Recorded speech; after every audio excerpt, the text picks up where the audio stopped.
Michael Carter slammed the wrench down so hard it cracked the concrete floor of his garage. "Say that again," he said, his voice low and shaking. "Say it to my face." The man in the suit smiled. "Your neighbor's dead. His daughter's got 30 days to marry or lose everything. And you're the only fool in this town desperate enough to sign your name to a stranger." Michael didn't know it yet, but by midnight, that stranger would be standing in his doorway soaked in rain, begging him to become her husband. If you're watching from anywhere across America, drop your city in the comments so I can see how far this story travels, and hit subscribe, because you'll want to see how it ends. Michael Carter had buried one wife, and he'd told himself that was enough loving for one lifetime. He was 38 years old, and he wore it like a man wears an old coat, comfortable, worn thin in places warm enough to get by. He ran a garage on the edge of a Colorado town so small the whole place could fit inside a single city block back east. He fixed trucks that should have been scrapped a decade ago. He raised a 9-year-old girl named Lily, and every single night he came home to a house that still smelled faintly like the woman who used to live there. That was his life. He'd made peace with it. Or at least he'd stopped fighting it. The morning it all began, Michael was under a rusted-out Ford flat on his back when the bell over the shop door rang. "We're closed," he called out. "Come back Monday. Michael Carter." He froze. He didn't know the voice. City voice. Smooth. The kind of voice that had never once had grease under its fingernails. He rolled out from under the truck. The man standing in his garage wore a gray suit that probably cost more than Michael made in 3 months. Slicked back hair. A leather folder tucked under one arm. He looked around the garage the way a man looks at a house he's about to tear down. "Depends who's asking," Michael said, wiping his hands on a rag that hadn't been cleaned since spring. "My name is Raymond Doyle. I'm an attorney." The man extended a business card. Michael didn't take it. "I represent the estate of Walter Bennett." Something cold moved through Michael's chest. "Walter," he said quietly. "Walter passed 9 days ago. Heart failure. I'm surprised you hadn't heard." Michael set the rag down slow. He hadn't heard. That was the thing about a town this size, you'd think news like that would travel fast. But the truth was, the Bennett place sat 2 miles up the ridge, and Michael hadn't been up that road in going on a year. Not since the last time Walter came down to the garage with a bottle of whiskey and sat with him on the tailgate and said, "Son, you can't keep grieving forever." She wouldn't have wanted it. Walter Bennett had been the only man in that whole valley who ever bothered to tell Michael the truth. "He was a good man," Michael said. "It came out rough." "I'm sure." Doyle didn't sound like he cared one way or the other. "The reason I'm here concerns his daughter, Olivia. I believe you know her." "I knew her when she was a kid. Haven't laid eyes on her in years. She went off to college back east. She's back now." Doyle opened the leather folder, glanced at a page. "And she's in a rather difficult position. Which frankly is why I'm here. I like to know the lay of the land before things get complicated." "What's that supposed to mean?" Doyle smiled, and it was that smile, the one that would haunt Michael later. The smile of a man who already knew how the story ended and was just enjoying watching everybody else find out. "It means, Mr. Carter, that there's a clause in Walter Bennett's will, an unusual one. And it means his brother Ethan is going to walk away with everything Walter spent 40 years building: the land, the mill, the whole operation, unless that girl does something drastic in the next 21 days. He closed the folder. "And there's a rumor going around town about what that drastic thing might be. A rumor involving you." Michael stared at him. "I don't know what you're talking about." "No," Doyle said, walking back toward the door. "Not yet, but you will." He paused in the doorway. "For what it's worth, Mr. Carter, a smart man, would say no. Whatever she asks. A smart man would stay out of it entirely." The bell rang, and he was gone. Michael stood alone in his garage for a long time, the cricket tick of the cooling engine the only sound, and he told himself that whatever this was, it had nothing to do with him. He was wrong about that too. He didn't tell Lily about Walter. She'd met the old man maybe a dozen times, but she'd liked him. He used to keep butterscotch candies in his coat pocket just for her, and Michael figured there'd been enough grief in that little girl's life already. She was doing her homework at the kitchen table when he got home, her tongue poking out the side of her mouth the way it did when she was concentrating hard. "Dad, is it 7 times 8 56? "It is. I hate the 7s. "Everybody hates the 7s, baby. Eat your carrots." She made a face. "Can I have mac and cheese instead?"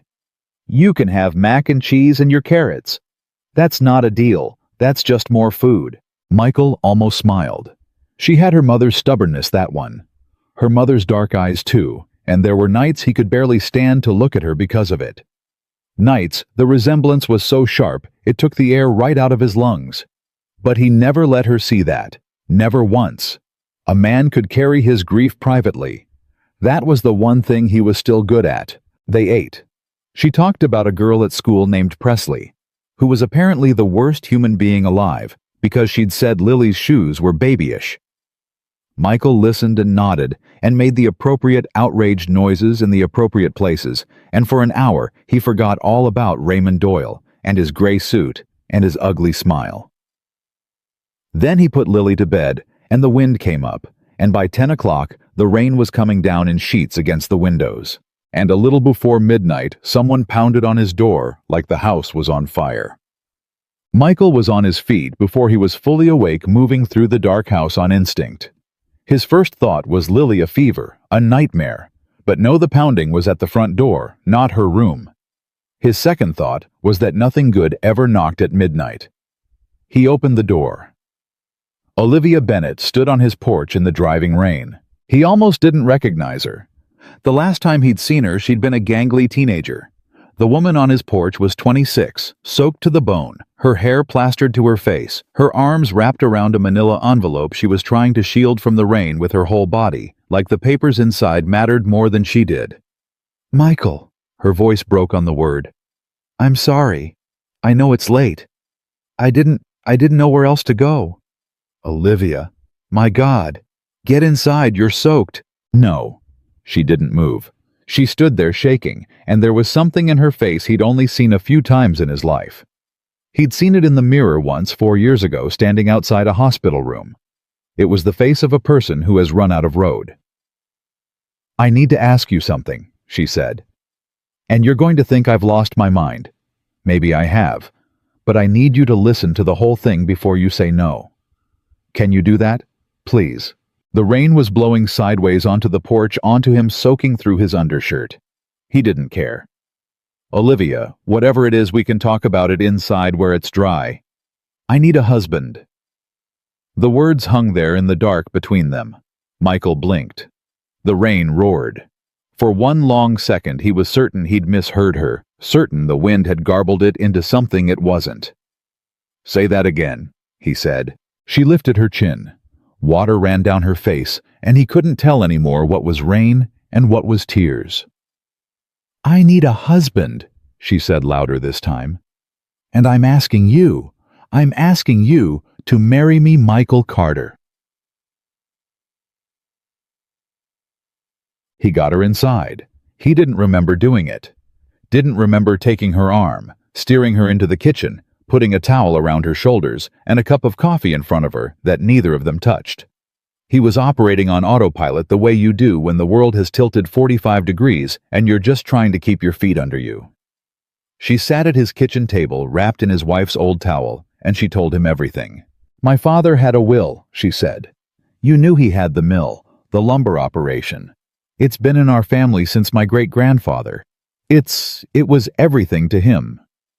She wrapped her hands around the coffee cup, not to drink it, just to hold on to something warm. "When he got sick, he changed the will, and he put in a clause.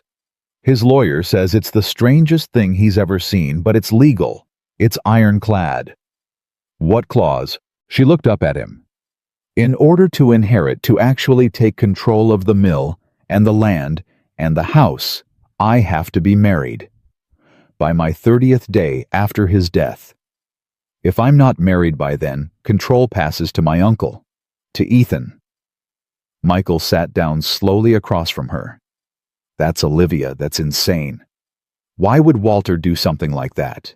Because he was afraid. Her voice cracked. He knew I was alone. He knew Ethan had been circling that business for years like a buzzard. And I think in his head a married woman was harder to push around, harder to bully. He thought he was protecting me. A bitter laugh. He thought a husband would be a shield. Instead, it's a countdown clock on my whole life. How long? 21 days. She said it like a confession. I have 21 days, Michael, or Ethan takes all of it. The mill, 40 jobs, the house I grew up in, my father's whole life, and he'll sell every board foot of it to developers by Christmas. He's already got the buyers lined up. He's just waiting. Michael scrubbed a hand down his face. Olivia, I'm sorry. I am. But you can't fix this by marrying a stranger. There's got to be another way. A lawyer, a court. I've tried. The words came out fast, now tumbling like she'd said them 100 times in her own head on the drive over. I've called every attorney in 3 counties. The clause holds. There's no loophole. Ethan's lawyers wrote it that way. My father was sick, he wasn't thinking straight, and Ethan helped him write it. Do you understand? He built the trap, and then he handed my father the pen. She was crying openly now, and not bothering to hide it. And I don't have anyone, Michael. I don't have anyone. My mother's gone. My father's gone. I dated a man in Boston for 3 years and he left. The second things got hard. There is not one single person in my life I can call and say, marry me, save my father's life work and expect nothing back. Not one. Except me, Michael said quietly. Except you. She wiped her face with the back of her hand. Because I remembered. I remembered what my father used to say about you. He said, Michael Carter is the most honest man in this valley. He said you were the only man he'd ever met who'd tell you a hard truth to your face because a lie would have been easier, and you didn't have it in you to take the easy way. She looked at him. I need an honest man, Michael. I need someone who won't try to actually take anything, and you're the only one I could think of. For a long moment, neither of them spoke. The rain drummed on the roof. Somewhere down the hall, Michael's daughter slept, unaware that her whole world was about to change shape in a stranger's kitchen at midnight. And Michael Carter, who had buried one wife and sworn off ever loving again, who wanted nothing from this life but to fix engines and raise his girl and be left alone with his grief, opened his mouth to say the only sane thing there was to say. No. God. She flinched like he had struck her.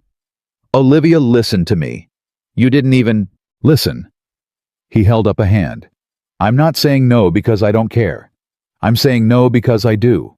Your father was one of the best men I ever knew. When my wife died, when Sarah died, I stopped functioning. You understand me? I couldn't get out of bed. I had a 2-year-old, and I couldn't feed her because I couldn't stop shaking long enough to hold a spoon. And you know who showed up. Not my family. Not my so-called friends. Walter Bennett. Your father drove down that ridge every single morning for a month, and he made coffee in this kitchen, and he sat with me, and he didn't say a word. Most days he just sat, so I wouldn't be alone with it. Michael's voice had gone hoarse. So don't you dare think I don't want to help you. But marriage, a fake marriage, that is not help. That's a bandage on a bullet wound. You'd be tying yourself to me, to a man 12 years older than you, with a kid and a dead wife, and a garage that barely breaks even. And for what? For a piece of paper. You deserve better than a piece of paper, Olivia. I don't want better, she shot back. I want my father's mill. I want the 40 families who depend on it to keep their houses. I want to walk into that final meeting and watch my uncle's face when he realizes he lost. That's what I want. And I don't need a fairy tale to get it. I need a signature. And when it's over. Michael leaned forward. I say yes. Say we do it. 6 months from now, a year you take control, you beat Ethan, it's done. Then what? You're married to me. A divorce in a town this size, you know what that does to a person, to you, to Lily. People are going to say, I married you for your money. They're going to say you married me because you were desperate. That's going to follow you both. I don't care what people say. You will, he said gently. Everybody says that until they hear it whispered in the grocery store. She was quiet a moment. Then she reached into the manila envelope and pulled out a single sheet of paper, laid it flat on the table, and slid it across to him. That's the mill's payroll, she said. 41 names. Every one of them is a person who's going to get a pink slip the day Ethan takes over. Because he's not keeping the operation running, he's selling the land out from under it.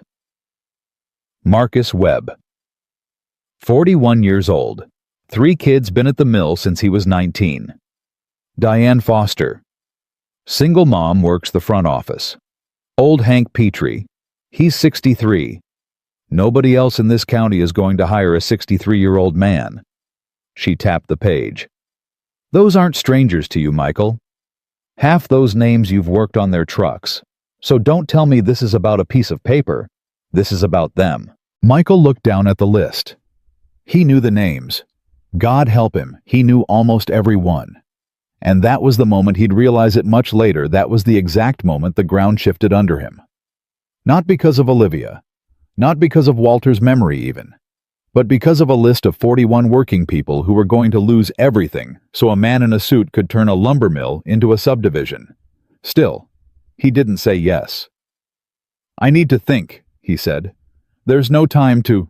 I have a daughter, Olivia. His voice was sharp enough that she went still. Whatever I do, it doesn't just happen to me. It happens to her. She lost her mother. She's 9 years old, and she has one parent left, and I am not going to bring a stranger into her home and turn her whole life upside down without thinking it through. That's not fear. That's the only thing I've got left that matters. He softened.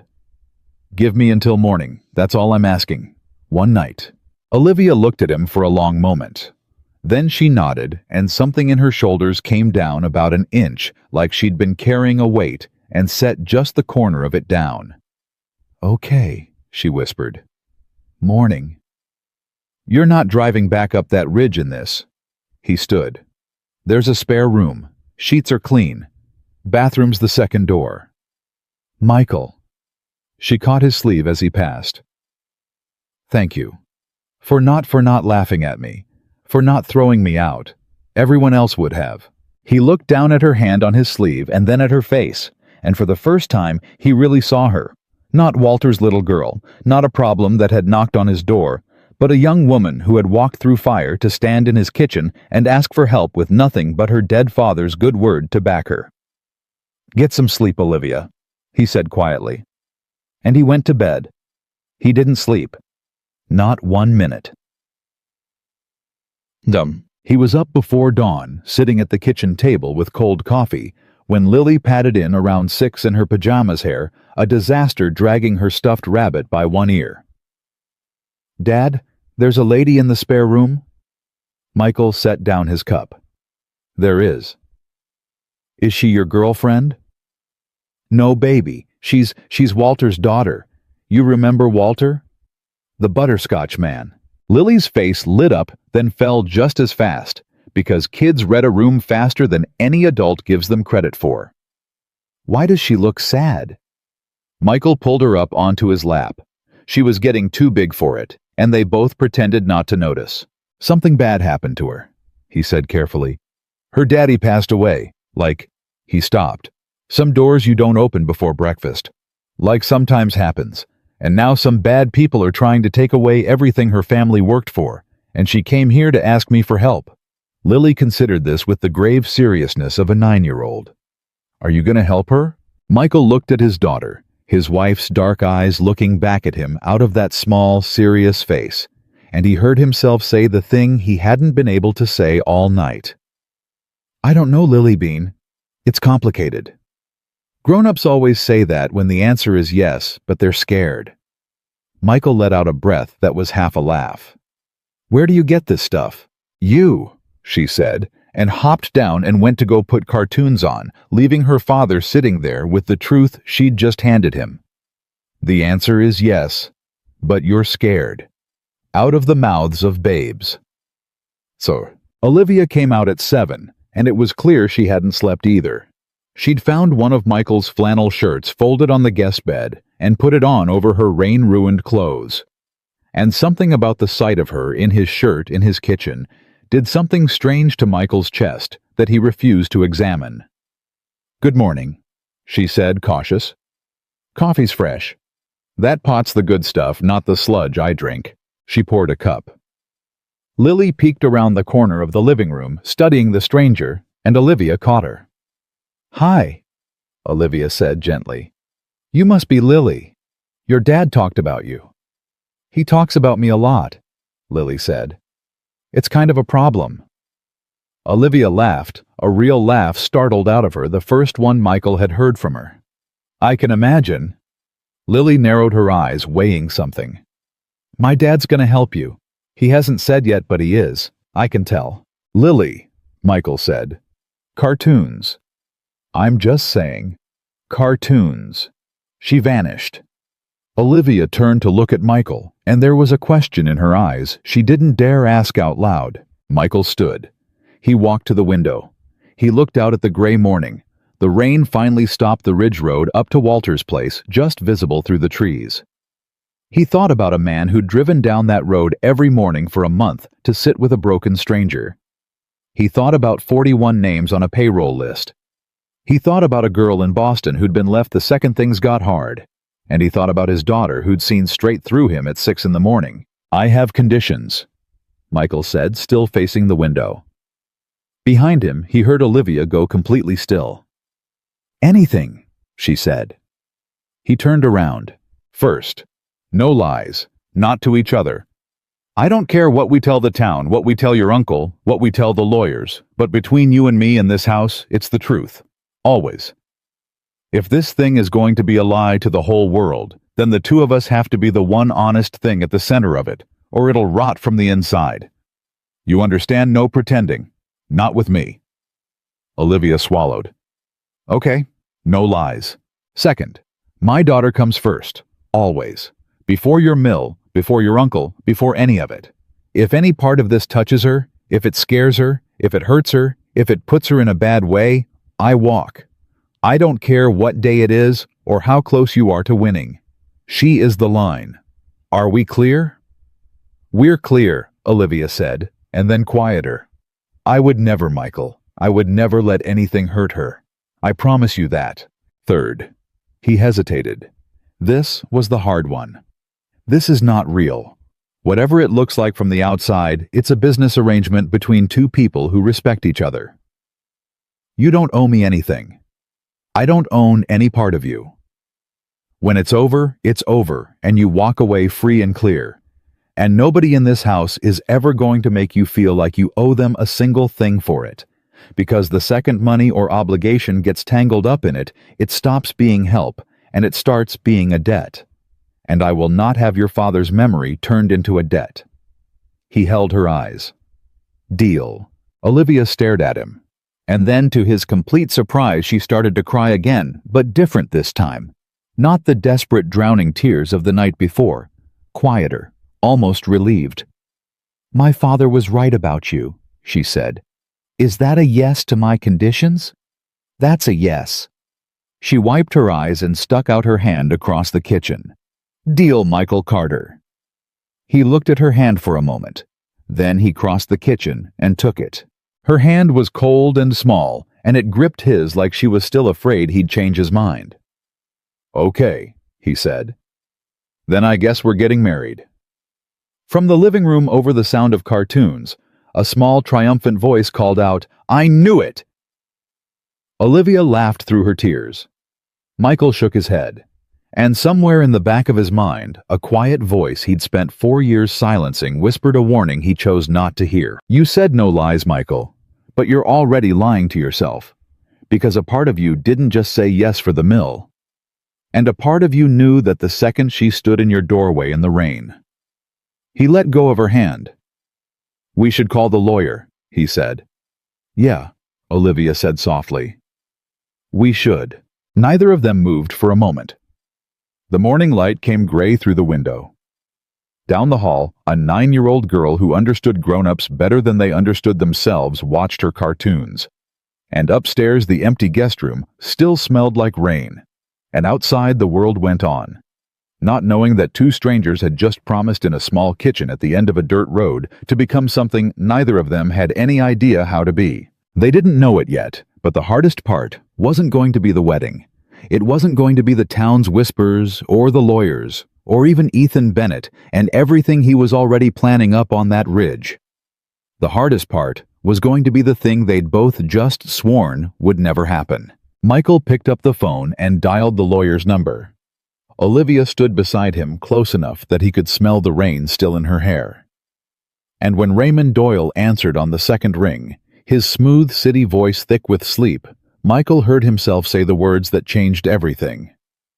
"This is Michael Carter. Draw up the papers. She's got herself a husband."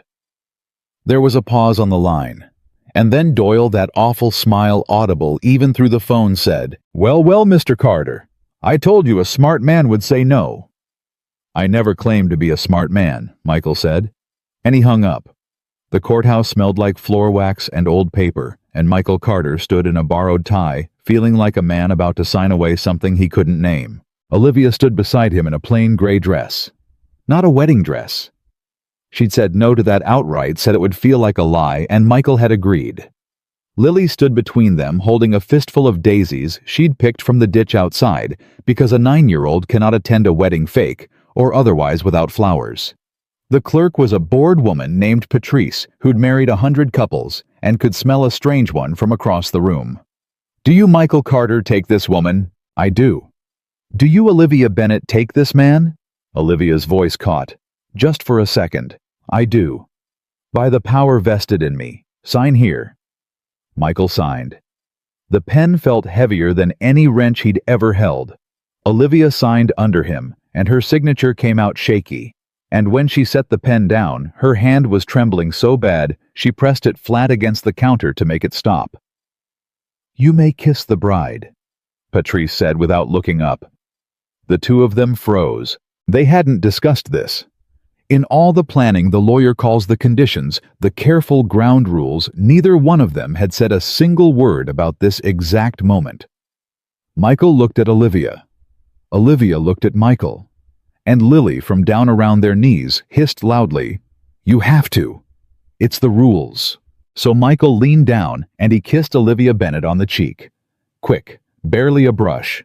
And even that was enough to make his heart do something it had no business doing, and he pulled back fast and cleared his throat and said, "There, done." "Congratulations," Patrice said flatly. "Next." And that was it. That was how two strangers became husband and wife on a Tuesday morning with ditch daisies and a lie they'd both agreed to tell. 20 days left on the clock. The drive home was silent for the first 10 minutes. Lily had fallen asleep in the back seat, worn out from the excitement, her daisies wilting in her fist. Olivia watched the ridge roll by out the window, and Michael watched the road, and finally she spoke. "You didn't have to kiss me." "Kid was right. It's the rules." "On the cheek, I mean. You could have just, I don't know, shaken my hand." Michael's jaw tightened. "Would you rather I'd shaken your hand?" Olivia was quiet a second. "No," she said. The cheek was fine. And neither of them said anything else the rest of the way home. But Michael noticed his hands were gripping the wheel harder than the road required. And Olivia noticed she was smiling at the window for no reason at all, and both of them told themselves it meant nothing. It meant nothing. That was Tuesday. By Thursday, the whole town knew. Michael found out exactly how much the town knew when he walked into Dell's Hardware to buy a box of wood screws, and the entire place went silent. 6 men at the counter, and every one of them stopped talking mid-sentence and looked at him. "Morning," Michael said. Nobody answered for a beat too long. Then Dell himself, 70 years old and never once in his life known to hold his tongue, leaned over the counter and said, "Heard you got yourself hitched, Carter." "Heard right. To the Bennett girl." "That's right. The one that just inherited half the timber in this county." Michael set his screws on the counter. "You want to say what you're saying, Dell, or you want to keep circling it?" Dell held up both hands. "Ain't saying nothing. Just seems fast is all." Man loses his wife, don't look at another woman for 4 years. Then all of a sudden marries a rich girl half his age, 2 weeks after her daddy dies. He rang up the screws. Folks are gonna talk, that's all. Folks are gonna talk. Folks always talk, Michael said. That'll be all, Dell. He walked out with his screws, and his jaw clenched so tight his teeth ached, and he told himself Dell was an old fool. And he told himself he didn't care what anybody thought, and both of those things were true, and neither of them made the drive home any easier. Because the thing was, they weren't entirely wrong. Not about the facts. The facts looked exactly like what everybody thought they looked like. A poor widower. A rich, young heiress. A wedding 2 weeks after a funeral. From the outside, there was no version of this that didn't look ugly. And Michael Carter, who had spent his whole life being the one man in the valley people could trust, was going to have to spend the next 20 days watching them decide he was a liar. That night at dinner, Olivia noticed he was quiet. Something happened today, she said. Michael pushed his food around his plate. It's nothing. You said no lies. He looked up at her sharply. She'd said it gently, but she'd said it, and he had to give her that she was going to hold him to his own rule, and he respected it even as it stung. Del Harmon at the hardware store, Michael said, made it clear what the town thinks, that I married you for the money. Olivia set down her fork. And that bothers you? It doesn't bother me what they think of me. He glanced at Lily, who was building a fort out of her green beans and not listening. It bothers me what they're going to think of you. And what they'll say around her. Kids at school. You know how it works. Their parents talk at dinner, and then the kids repeat it on the playground, and then my daughter comes home crying because Presley told her that her new stepmom is a gold digger. The word landed hard. Olivia flinched. That's what they're calling me. That's what they're going to call you. Both of us, actually. Just different words for each of us. Michael rubbed his eyes. I should have thought this through better. I knew it would look bad. I said as much that first night, but I didn't. I didn't think about her sitting at that lunch table. Olivia was quiet for a long moment. Then she did something that surprised him. She turned to Lily. Lily, she said, can I ask you something serious? Lily looked up from her bean fort. Okay.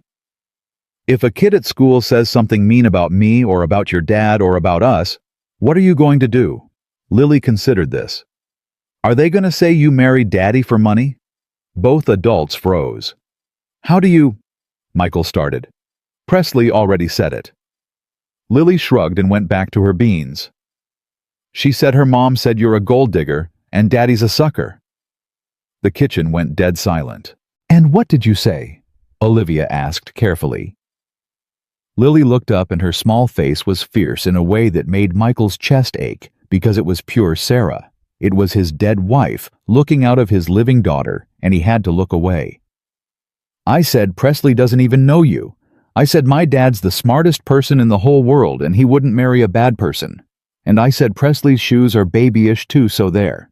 Olivia made a sound that was half a laugh and half something else, and she reached across the table and put her hand over Lily's. You're a good kid, Lily Carter. I know, Lily said. Can I be done with my beans now? No, Michael said, but his voice was rough. Eat 3 more. That was the night Olivia stopped being a stranger in that house. Not all at once. But something shifted at that dinner table, some invisible thing, and Michael felt it and didn't know what to do with it. 19 days left. The trouble at the mill started the next morning. Olivia had been going up to the mill every day since the wedding, learning the operation meeting. The workers trying to prove to 41 nervous families that the boss's daughter wasn't going to run their livelihoods into the ground. It was slow going. Half the men wouldn't look her in the eye. The other half looked at her like they were waiting for her to fail. And then she came home Friday afternoon white as a sheet, and Michael knew before she said a word that something had gone wrong. The bank called, she said, dropping into a kitchen chair. There's a loan. Against the mill. $200,000. It comes due in 3 weeks. Michael set down the coffee he'd been pouring. A loan you didn't know about. A loan I couldn't have known about because it's not in any of the files my father left me." Her voice was shaking. $200,000, Michael, and if it's not paid, the bank forecloses. And guess who co-signed it? Guess whose name is right there next to my father's? Ethan. Ethan. She put her face in her hands. He loaned the business money years ago and structured it so that if the mill can't pay, he can call the loan and take the whole thing as collateral. It doesn't even matter if I'm married. It doesn't matter about the will. If I can't come up with $200,000 in 3 weeks, he takes it anyway. The whole thing was rigged from the start. The marriage clause was never even the real trap. It was just the one he wanted me to see. Michael sat down slowly across from her. "So the wedding," he said. "The whole thing. It was for nothing. No." Olivia looked up and there was something new in her eyes now past the fear. Anger, cold and clarifying. "No. Because if I hadn't gotten married, he'd have taken it clean. No fight, no questions. Now at least I have standing. Now at least I'm the legal owner and I get to make him work for it. But Michael, $200,000. I don't have it. The business doesn't have it, and in 3 weeks." The house was quiet. Down the hall, Lily was doing homework, humming to herself, oblivious. And Michael Carter, who had $4,000 in his savings account and a garage that barely broke, even looked at the woman he'd married 3 days ago and understood that they were in far, far deeper than either of them had known. "Okay," he said. "Okay. Michael, did you hear what? I heard you." He stood up, and there was something in the way he moved now, some old steadiness coming back into him. "You said you needed an honest man. Fine, here's the honest truth. I don't have $200,000. I don't have anything close. But I've been fixing this town's trucks for 15 years, and there's not a man in that mill who doesn't owe me a favor or two, and I know how money moves in a small town better than any lawyer your uncle's got. So we're not going to panic. We're going to figure out where that loan really came from, and we're going to figure out what your uncle's actually hiding, because a man who builds a trap this complicated is a man with something to lose." He picked up his coffee. "You understand engines, Olivia?" She blinked at the change of subject. "No." "A machine that's about to fail always tells you first. There's a sound, a shudder, a leak. If you know how to listen, it tells you exactly where it's going to break long before it breaks."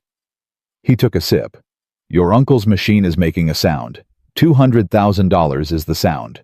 Now we find the leak." For the first time since she'd walked into his kitchen in the rain, Olivia looked at Michael Carter. Not like a lifeline she was clinging to, but like a partner. "Where do we start?" she said. "We start with the one man who's been at that mill longer than anybody. The one man your uncle can't buy and can't scare." Michael set down his cup. "We start with Hank Petrie." 18 days. Hank Petrie was 63 years old, built like a fence post, and had worked the Bennett mill since Olivia's grandfather ran it. He'd said maybe 400 words to Olivia total in the 2 weeks she'd been coming up the hill, and most of them had been variations on morning and watch that saw. But when Michael Carter walked into the mill office with Olivia beside him, Hank Petrie stood up from his chair, and the two men looked at each other, and something passed between them that Olivia didn't understand until later. "Carter," Hank said. "Hank. Heard you married the girl." "I did." Hank looked at Olivia, then back at Michael. "For the money." "You know me better than that, Hank." The old man studied him a long moment. Then he nodded slow and sat back down and gestured at the 2 chairs across from his desk. "Yeah," Hank said. "I do." He looked at Olivia, and for the first time his weathered face softened just a fraction. "Your daddy was a good man, Missy. Best I ever worked for. And I've been waiting 2 weeks for you to stop trying to charm these men and start asking the right question." "What's the right question?" Olivia said. "You've been asking us to trust you. Wrong question." Hank leaned forward. "The right question is, who's been stealing from this mill for the last 2 years, and where's it all been going?" Olivia went very still. "Stealing. Lumber that don't show up in the books. Orders that got paid but never got recorded. Trucks leaving at night that ain't on no schedule. Hank's jaw worked. I told your daddy. 6 months ago I sat right where you're sitting, and I told Walter Bennett somebody was bleeding this place dry. And you know what he said? What? He said, I know Hank. I know exactly who it is. And I'm handling it. The old man's eyes were hard. 3 months later he was dead. Heart give out, they said. Hank let that sit there. Man was healthy as a horse his whole life, missy. Then he finds out his own brother's robbing him blind, and 3 months later his heart just up and quits. The office was silent except for the distant whine of the saws. Michael felt Olivia go rigid beside him. Felt the exact moment the meaning of what Hank was saying landed on her, and he reached over without thinking and put his hand on her arm. Hank, Michael said carefully, are you telling us you think Ethan Bennett had something to do with Walter's death? I'm telling you, Hank said, that I don't believe in that kind of coincidence.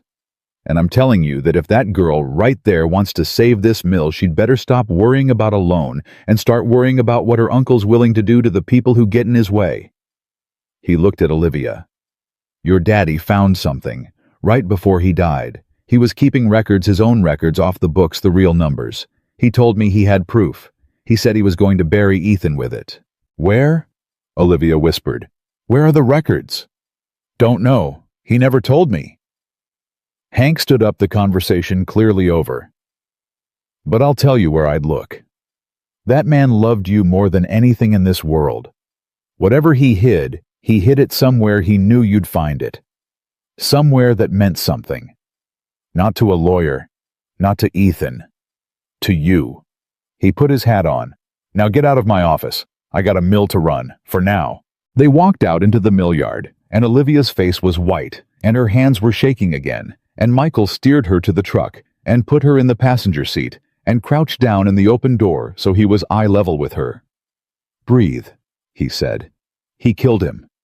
Olivia's voice was barely there. Michael, my uncle, he might have killed my father, and I married a stranger over a will when the whole time... We don't know that. Michael took both her hands. You hear me? We don't know that. An old man's got a theory and a bad feeling. That's all we've got right now. We don't say that word, not that word, until we've got proof. Because if you go accusing your uncle of murder with nothing but Hank Petrie's gut, he'll bury you. He'll have you declared unfit, hysterical, grieving, whatever he needs. And then he takes everything and you've got nothing. He squeezed her hands. So we do this right. We find your father's records. We follow the money. And we do it quiet so he never sees it coming. Can you do that? Olivia looked at him. And Michael watched her pull herself together piece by piece, the way he'd watched her do it in the rain on his porch. This remarkable capacity she had to be terrified and brave at the same moment. Somewhere that meant something to me, she repeated. He hid it somewhere that meant something to me. Any ideas? She closed her eyes, and then slowly they opened. The cabin, she said. There's a fishing cabin, up on the north end of the property by the creek. He used to take me there when I was little, just the two of us. It was our place.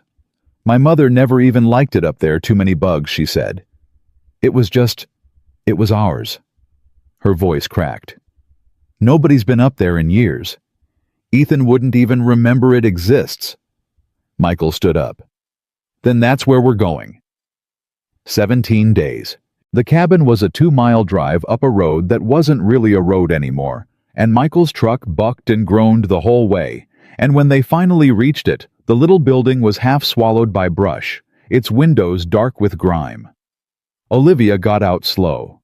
She stood looking at it, and Michael understood without being told that this was a place full of ghosts for her, that every board of it was soaked in a childhood she could never get back. You don't have to go in, he said. I can look. No. She wiped her eyes. No. If it's here, he left it for me. I have to be the one. The door was locked, but the key was where it had always been, under a flat stone by the step, and Olivia's hand shook as she turned it. The door swung open on darkness and dust. Inside it was exactly as it must have been 20 years ago. 2 bunks, a wood stove, A little table where a father and daughter had cleaned fish and played cards, and been for a few hours at a time the only two people in the world. And on the wall, a framed photograph. Olivia crossed to it. A little girl, maybe 6 years old, holding up a trout twice the size of her hands, grinning with 2 teeth missing. And behind her, kneeling a younger Walter Bennett, his arms around his daughter, laughing at something outside the frame. "That's the day I caught my first fish," Olivia said quietly. "He said it was the proudest day of his life. I thought he was joking. He wasn't." Michael watched her lift the frame off the wall, and behind it, taped to the back, wrapped in plastic against the damp, was a thick brown envelope. Olivia's hands were shaking so hard she nearly dropped it. "He knew," she breathed. "He knew I'd come here. He knew I'd look behind this picture." She tore the envelope open. Papers spilled out onto the dusty table. Bank statements. Ledgers in Walter's careful handwriting. Photographs of trucks and license plates. And on top, a single folded letter with one word on the outside in her father's hand. Livy. She sat down hard on the bunk and unfolded it, and Michael stepped back to give her the room, and he watched Walter Bennett's daughter read the last words her father ever wrote to her, watched her hand come up to her mouth, watched the tears come and fall onto the paper. When she finally spoke, her voice was wrecked. "He knew he was going to die," she said. "Michael, he knew. He says here that Ethan came to him, that they argued, that Ethan threatened him. He says if anything happened to him, it wouldn't be an accident. He says she could barely get it out. He says he's sorry he couldn't protect me better. He says the marriage clause was the only way he could think of to make sure I wouldn't be alone when the fight came. That a husband would fight for me when he couldn't anymore." She looked up at Michael, her face streaming. "He wanted me to have someone.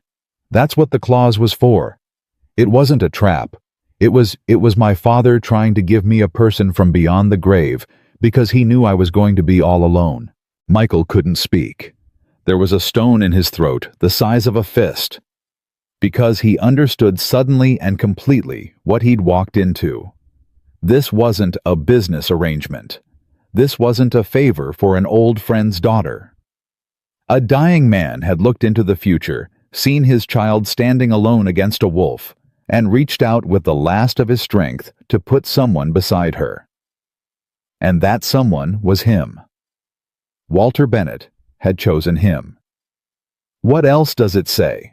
Michael managed. Olivia turned to the last page.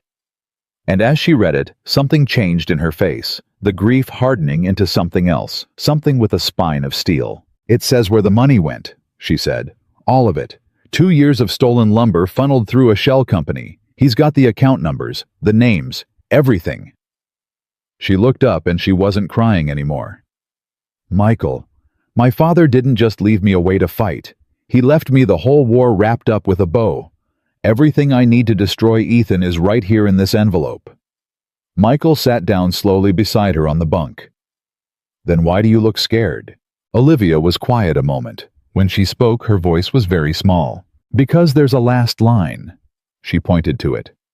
"He wrote, 'Livy, if you're reading this, then I'm gone and Ethan is coming for you. Trust the man you marry. But be careful who else you trust.' Because the only way Ethan could have known everything he knew, the only way he moved as fast as he did, is if someone on the inside was helping him. Someone close. Someone I trusted." Olivia looked up. "There's a traitor, Michael. Inside the mill. Somebody my father trusted feeding everything to Ethan. And I don't know who it is."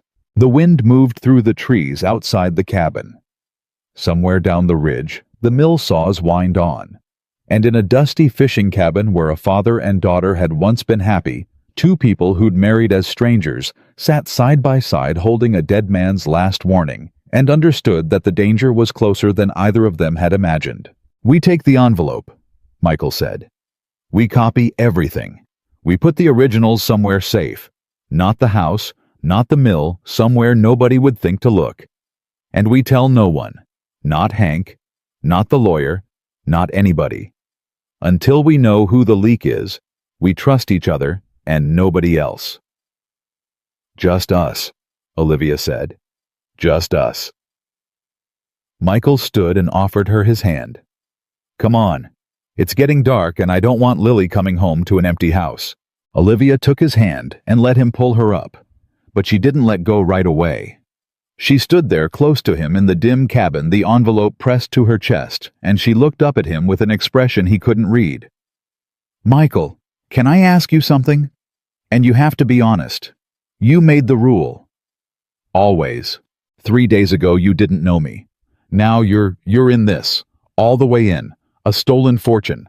My uncle who might be a murderer. A traitor we can't name. This isn't what you signed up for. You could walk away right now and no one in the world would blame you. So why aren't you? Michael looked down at her. And the honest answer, the real one, the one his rule demanded, was sitting right there in his chest. And it terrified him. Because the honest answer was, because somewhere in the last 3 days, you stopped being a favor and started being something I don't have a word for. But he wasn't ready to say that. Not yet. Maybe not ever. So he told her a different truth, one that was also real. Because your father drove down that ridge every morning for a month to sit with a man he barely knew, Michael said, and he never once asked for anything back. Now I know why he could see the future so clear. Maybe he wasn't just being kind. Maybe he was building something. A debt of decency. And it came due today in a cabin in an envelope with your name on it. He held her eyes. I'm not walking away, Olivia. Your father chose me. And I'm not going to let him down. Not you, not Lily, not 41 families, and not the memory of the one man in this valley who ever gave a damn whether I lived or died. Olivia stared at him, and something moved across her face, something soft and frightened and real. And for one long moment in that dusty cabin, it seemed like the space between them had gotten very small, and neither of them was breathing quite right. Then Michael's phone rang shrill in the silence, and they both jumped back like they'd been caught. Michael answered. Yeah, it was Lily's after-school program. And the woman's voice on the other end was strange, careful, the voice of someone trying not to alarm. Mr. Carter, I'm sorry to bother you. It's about Lily. A man came to pick her up about 20 minutes ago. Said he was her uncle. Said you'd sent him. We didn't release her, of course, we followed protocol, but he was very insistent, and I thought you should know. The blood drained out of Michael's face. What did he look like? Michael said, and his voice had gone somewhere cold and flat that made Olivia grab his arm. The man. What did he look like? Older gentleman, gray hair, expensive suit, very polished. He said his name was Ethan, Michael said. His name was Ethan Bennett. A pause. Yes, that's right. Do you know him? Michael was already moving, already out the cabin door, already dragging Olivia toward the truck, the envelope forgotten in her hands. Keep her inside, he said into the phone, and his voice could have cut steel. Lock the doors. Don't let that man within 100 feet of my daughter. I'm 10 minutes out. He hung up. He got in the truck. He turned the key with a hand that was for the first time in 4 years absolutely steady. Olivia climbed in beside him, white-faced. Michael, he went after my daughter. Michael's voice was very quiet, and somehow that was worse than shouting. Your uncle. He knows we found something, or he knows we're getting close, and instead of coming at me, instead of coming at you, he went to a 9-year-old's after-school program and tried to walk out with my little girl. He put the truck in gear, gravel sprayed behind them. He crossed the one line, Michael said, the one line I told you about the first night. Remember, I said my daughter is the line. I said if any part of this touched her, I'd walk. Are you? Olivia's voice shook. Michael, are you walking? Michael? Carter looked straight ahead at the road unspooling before them, at the darkening ridge, at the 10 miles between him and his child. No, he said. I told you I'd walk if it touched her, but your uncle just made a mistake, because I'm not a man who walks away from a threat. His hands tightened on the wheel. I'm a man who ends it. And the truck roared down the mountain into the falling dark, carrying a father, a woman who was starting to be more than a wife in name, and an envelope full of a dead man's proof toward a 9-year-old girl behind a locked door, and a man in an expensive suit who had just discovered that the quiet mechanic he'd been warned about was done being quiet. Michael took the last mile of the ridge road at a speed that should have put them in the ditch, and Olivia held the door handle white-knuckled and said not one word, because she understood that talking to Michael Carter right now was like talking to a man walking through fire. He wasn't going to hear her, and he wasn't going to stop. The after-school program was a low brick building on the edge of town, and Michael was out of the truck before it fully stopped rolling. He went through the front door like a storm. "Where is she?" The woman at the desk stood up fast. "Mr. Carter, she's fine. She's in the back. She's safe." "Where?" "Room 4. She's coloring. She doesn't even know anything's—" Michael was already gone down the hall, and he pushed open the door to room 4, and there she was. Lily. On the floor with a box of crayons and a picture of a horse, her tongue poking out the side of her mouth, completely fine, completely oblivious. She looked up. "Dad, you're all sweaty. Did you run?" Michael crossed the room in 3 steps and dropped to his knees, and pulled his daughter into his arms so hard she squeaked, and he held her, and he pressed his face into her hair, and for a second he couldn't breathe, couldn't speak, couldn't do anything but hold the one thing in this world he could not survive losing. "Dad, Dad, you're squishing me." "I know, baby." His voice was thick. "Just one more second. Let me have one more second." Lily, sensing something, put her small arms around his neck and patted his back the way he sometimes patted hers. "It's okay, Daddy.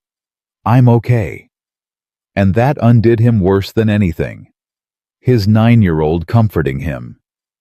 Behind him in the doorway, Olivia stood with her hand over her mouth and tears standing in her eyes, watching this father hold his daughter like the world had almost ended, because for him it almost had. The desk woman appeared behind Olivia. "Mr. Carter, the man, he's still in the parking lot. He's just sitting in his car. He hasn't left." Michael went very still. He set Lily back from him, gently held her by the shoulders, looked her in the eyes. "Lily, I need you to do something for me. I need you to stay right here with Miss—" He glanced at the desk woman. "Deborah, with Miss Deborah, and with Olivia. I need you to color me the best horse you've ever colored, and I'll be back in 5 minutes. Can you do that? Are you in trouble?" "No, baby, but there's a man outside I need to talk to, and it's a grown-up talk, and I need you safe in here while I have it." "Okay." Lily's eyes were suddenly older than 9. She'd lost one parent. She knew in the deep animal way children know when the world was tilting. "Is it the uncle?" she whispered. "The one who tried to pick me up. Miss Deborah said my uncle was here, but I don't have an uncle." Michael's jaw tightened. "It's him, and he's not your uncle. You did exactly right not going with him. You're the smartest girl in the world, you know that." "I know," Lily said, but her lip wobbled. "Don't get hurt, Daddy. I won't." He kissed her forehead. Then he stood, and he looked at Olivia, and everything soft went out of his face. "Stay with her. Lock this door behind me. Do not open it for anyone but me." "Michael." Olivia grabbed his arm. "What are you going to do?" "I'm going to have a conversation. Let me come with you. He's my uncle. This is my—" "No." Michael's voice left no room. "He came for my daughter, Olivia. This part is mine." He gently pulled his arm free. "Lock the door." And he walked out. Ethan Bennett was sitting in a black Mercedes in the far corner of the parking lot, and he did not look like a man who'd just tried to abduct a child. He looked relaxed. He looked like a man who owned every parking lot he'd ever sat in.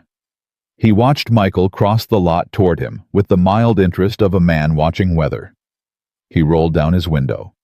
"Mr. Carter, I was hoping we'd get a chance to—" Michael reached through the open window, grabbed a fistful of the man's expensive lapel, and yanked him halfway out of the car. "You listen to me," Michael said, and his voice was so low and so cold that Ethan Bennett's mild smile flickered for the first time. "You listen to me very carefully, because I'm only going to say this once, and I need you to understand that I mean every single word of it. If you ever come within 100 miles of my daughter again, if you look at her, if you learn her name, if you so much as drive down the street she lives on, I will stop being the reasonable man I am right now. Do you understand me?" Ethan's composure cracked just slightly. He hadn't expected this. He'd expected a soft, small-town mechanic, a man he could rattle and dismiss. He had not expected the thing looking back at him through that window. "You're threatening me," Ethan said, but there was less oil in his voice now. "No," Michael said. "I'm informing you. There's a difference. A threat is what you did today. You threatened a child to send a message. That's who you are, a man who hides behind lawyers and loans and paperwork, and when that doesn't work fast enough, he goes after a little girl because he thinks that's the soft spot." Michael leaned in closer. "You want to know your mistake, Ethan? You thought I was the soft spot. You thought if you scared me, I'd tell Olivia to back off. But you got it backwards. Olivia is the reason I might have stayed reasonable. Lily is the reason I won't." He let go of the lapel, shoved the man back into his seat. Ethan straightened his jacket with shaking hands, and then he did something that told Michael everything. He laughed. A thin, ugly laugh, the laugh of a cornered man pretending he isn't. "You have no idea what you've married into, do you?" Ethan said. "You think this is about a mill, a little lumber operation in a nothing town." He smiled, and it was poison. "My brother built something worth a great deal more than you can imagine, Mr. Carter, and he was a sentimental fool who was going to hand it all to a girl who cries at funerals. I'm simply correcting the inheritance, making sure it goes to someone competent." "You mean you?" "I mean someone who won't run it into the ground out of nostalgia." Ethan's eyes narrowed. "You've been up to the cabin. Don't look surprised. I have people. I know everywhere that girl goes. So whatever you think you found, whatever paper you think is going to save you, understand that I've had 2 years to prepare for this, and you've had 3 days. You're a mechanic playing chess against a man who's been setting this board since before you married his niece." Michael stood up straight. "You said you have people," he said quietly. "People who tell you everywhere Olivia goes." Ethan realized his slip a half-second too late. Something flickered behind his eyes. A figure of speech. No, it wasn't. Michael's mind was moving fast now, cold and clear. Walter's letter said there was someone on the inside, someone he trusted feeding you everything, and you just told me they're still working, still watching her, still reporting to you. He nodded slowly. "Thank you, Ethan. You just confirmed the one thing I wasn't sure of."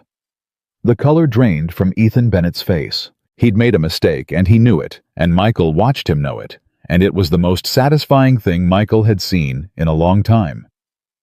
"Get off this property," Michael said, "and remember what I told you about my daughter, because I will only warn you once." He turned and walked back toward the building without looking back, and behind him he heard the Mercedes engine turn over, heard the tires bark against the asphalt, heard Ethan Bennett drive away. 14 days left. That night, after Lily was asleep, checked twice, tucked twice, her door left open with the hall light on. Michael and Olivia sat at the kitchen table, with the contents of Walter's envelope spread out between them, and Olivia said the thing that had been eating at her since the parking lot. "He has someone watching me, someone I see every day, someone who's been telling him where I go." She stared at the papers. "Michael, that means it's someone at the mill, someone I've been trusting. And I don't know who. It could be anyone. It could be Hank." "It's not Hank." "How do you know?" "Because Hank's the one who sent us to the cabin.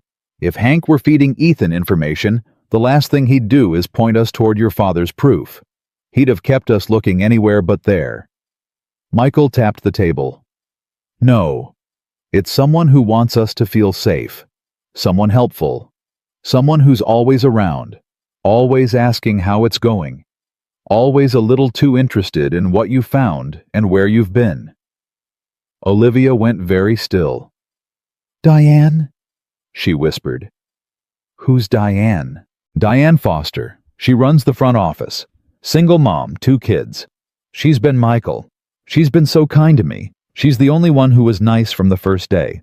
She brings me coffee. She helps me understand the files. She asks me every morning how I'm holding up, how the investigation's going, whether I've found—" Olivia's face crumpled. "Whether I've found anything yet. She asks me that every single morning, and I tell her. God, Michael, I tell her everything because she's the only person up there who's been kind to me." Michael reached across the table and took her hand. "That's how it works. he said gently. The traitor's never the one who's cold to you. It's the one who's warmest. Because warmth is the best way to get you to talk. But she's a single mom. She's got 2 little kids. Why would she? Because Ethan found her soft spot, same as he tried to find mine today. Michael's voice was quiet. 2 little kids. She's scared. He probably promised her a job when he takes over money, or he threatened to take away what she's got. That's how men like Ethan work. They don't need to buy good people. They just need to find scared ones. Olivia pulled her hand back and pressed both palms against her eyes. I told her about the cabin, she said muffled. This morning, before we went. I told Diane I had a feeling my father might have hidden something up at our old fishing cabin. That's how Ethan knew Michael. That's how he knew we'd been up there. I handed it to him. The kitchen was silent. Michael sat back. He didn't say it's not your fault, because it partly was, and he didn't lie because that was the rule. Instead, he said the true thing. Then we know 2 things now that we didn't know this morning. We know who the leak is, and we know she doesn't know that we know. He leaned forward. Olivia, that's not a disaster. That's a weapon. She lowered her hands. What do you mean? I mean she's still feeding Ethan whatever you tell her, which means from now on, you tell her exactly what we want Ethan to hear, and nothing else. A slow, hard look came into Michael's eyes. Your father left you a war in that envelope, but your father didn't have a spy he could turn into a puppet. You do. We can use Diane to feed Ethan a lie so big it walks him right off a cliff. Olivia stared at him, and something shifted in her face, the hurt giving way to something sharper. She was Walter Bennett's daughter, and Walter Bennett had built a lumber empire from nothing, and there was steel in that bloodline that grief had buried, but not broken. What lie? She said. 13 days. The plan they built that night at the kitchen table took most of a week to set in motion. Olivia went back to the mill, and she was warmer to Diane Foster than she'd ever been. She confided in her. She let herself be seen worrying, doubting, second-guessing. And piece by piece, she fed Diane a story that the cabin had been a dead end, that whatever her father hid there was gone water-damaged, ruined, unreadable. That Olivia was losing hope. That she was starting to think she couldn't win that. Maybe she should negotiate a settlement with her uncle before the loan came due and she lost everything anyway. And Diane kind. Diane brought her coffee and murmured sympathy and told her maybe a settlement was wise. Maybe fighting Ethan wasn't worth the toll it was taking on her. And every word of it, Olivia knew, went straight up the ridge to Ethan Bennett that same night. It was working. It was working beautifully. Ethan grew confident, sloppy. He stopped watching so closely because his own spy was telling him his niece was already broken. And in the meantime, in secret, Michael and Olivia did the real work. They took Walter's records to a forensic accountant 3 counties over, a man Michael knew from the service, a man Ethan Bennett had never heard of and couldn't reach. They traced the shell company. They matched the account numbers. They built the case quiet and clean and airtight in a lawyer's office 2 hours away, where no one from the mill would ever see them go. And on the 9th night, the accountant called Michael with something in his voice that made Michael sit down. Carter, you need to see this, in person, tonight. 10 days. They drove out together after Lily was asleep. Hank Petrie sitting with the girl. Because Hank was the one person left they trusted completely. The accountant's office was above a shuttered feed store, and when they climbed the stairs, he was waiting with papers spread across every surface, and a look on his face Michael didn't like. You were right about the theft, the accountant said. 2 years, close to $1.5 million in stolen product funneled through the shell company. Your uncle's fingerprints are all over it. That part's a slam dunk. You take this to the DA, Ethan Bennett goes to prison. Simple. But, Michael said. But. The accountant slid a single page across the desk. I kept pulling the thread. And the shell company that received all that stolen lumber money, it's not owned by Ethan Bennett. Olivia leaned forward. Then who? It's owned by a holding company, and that holding company has 2 names on it. The accountant looked at Olivia with something like pity. One of them is your uncle, Ethan Bennett. And the other? Olivia's voice had gone thin. The accountant hesitated. The other name, he said, is Raymond Doyle. The room went silent. Olivia frowned. Doyle? That's Michael, isn't that? Your lawyer, Michael said, and his voice had gone flat and cold. The estate attorney. The man who showed up at my garage. The man who drew up your marriage papers. He stood up slowly. The man who's been executing your father's will. That's not possible. Olivia was shaking her head. He works for me. He's supposed to be protecting the estate. He handled the whole inheritance, the clause, She stopped. And Michael watched the horror climb up her face as the pieces slid into place. The clause. The marriage clause. Doyle drafted it. Doyle told me it was ironclad. Doyle told me there was no loophole. Doyle told me I had 30 days and no way out except to marry a stranger, Michael finished. And who did he expect you'd have no choice but to run to nobody? He thought you'd have nobody. He thought the clause would run out and Ethan would take everything clean. Michael's mind was racing. The lawyer isn't just crooked, Olivia. The lawyer built the whole trap. He wrote the will. He wrote the clause. He set up the shell company. Ethan's not the mastermind. Ethan's the muscle. Doyle's the brain. The accountant cleared his throat. There's more. Of course there's more, Michael said. There's always more. The night your father died. The accountant slid another page across. There's a payment from the holding company. $10,000 to a man named Well, to a man with a record. A man who does the kind of work you don't put on a business card. Dated 3 days before your father's heart attack. Olivia made a sound like she'd been hit. He was murdered, she whispered. My father was murdered. Hank was right. He was right the whole time. She looked up, and her eyes were streaming, and underneath the tears was something that had gone past grief into pure white rage. And the man who did it, the man who paid for it, has been standing next to me at every meeting. He drew up my marriage license, Michael. He shook my hand at my father's funeral. He told me he was so sorry for my loss. Michael came around the desk and knelt in front of her and took both her hands. Olivia, look at me. She looked at him. This is the leak, not Diane. Or not just Diane. Doyle is the lawyer for the estate. He has access to everything, every document, every filing legally. He never needed a spy inside the mill. He is the spy. He's the one who's known every move you've made from the beginning because you've been reporting to him thinking he was on your side. Michael squeezed her hands.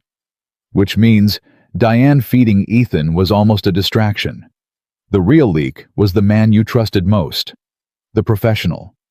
The one with the fancy office and the reassuring voice. Then it's over. Olivia's voice cracked. If my own lawyer is against me, if he built the whole thing, Michael, he knows the law. He knows every angle. He's got a paid killer and a corrupt uncle. And I've got a mechanic and an accountant and 10 days.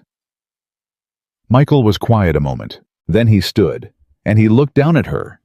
And something came into his face that she'd never seen before. Not the steady calm of the man who fixed engines.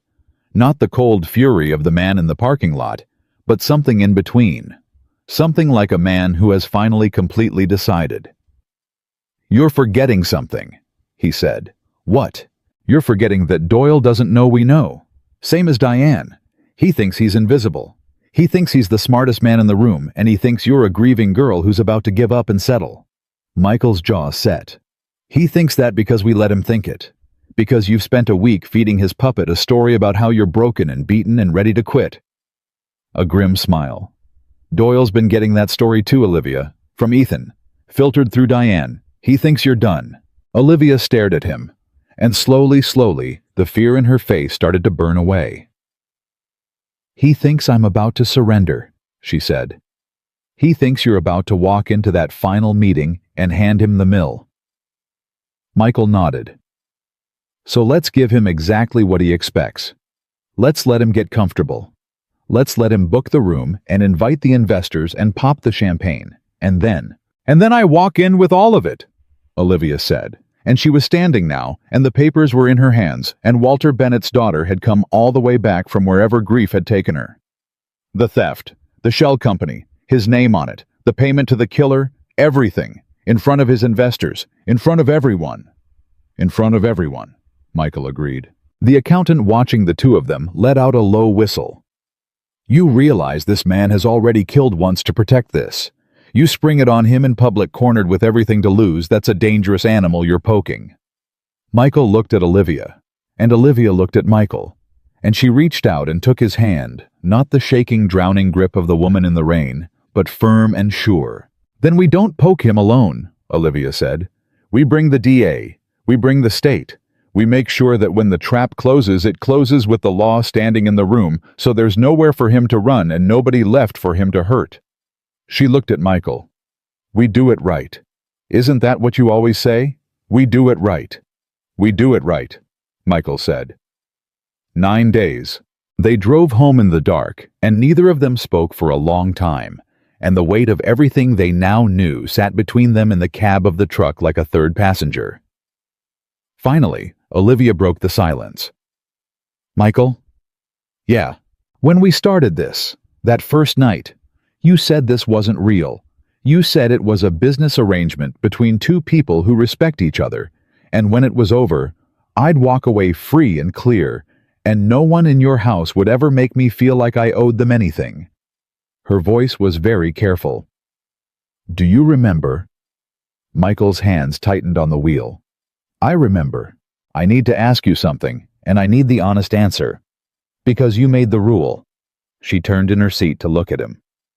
When this is over, when Doyle's in prison, and Ethan's ruined, and the mill is safe, and there's no more reason for me to be married to you, are you still going to want me to walk away free and clear? The truck hummed down the dark ridge road. Michael didn't answer. He kept his eyes on the road on the white line on anything but her. Michael!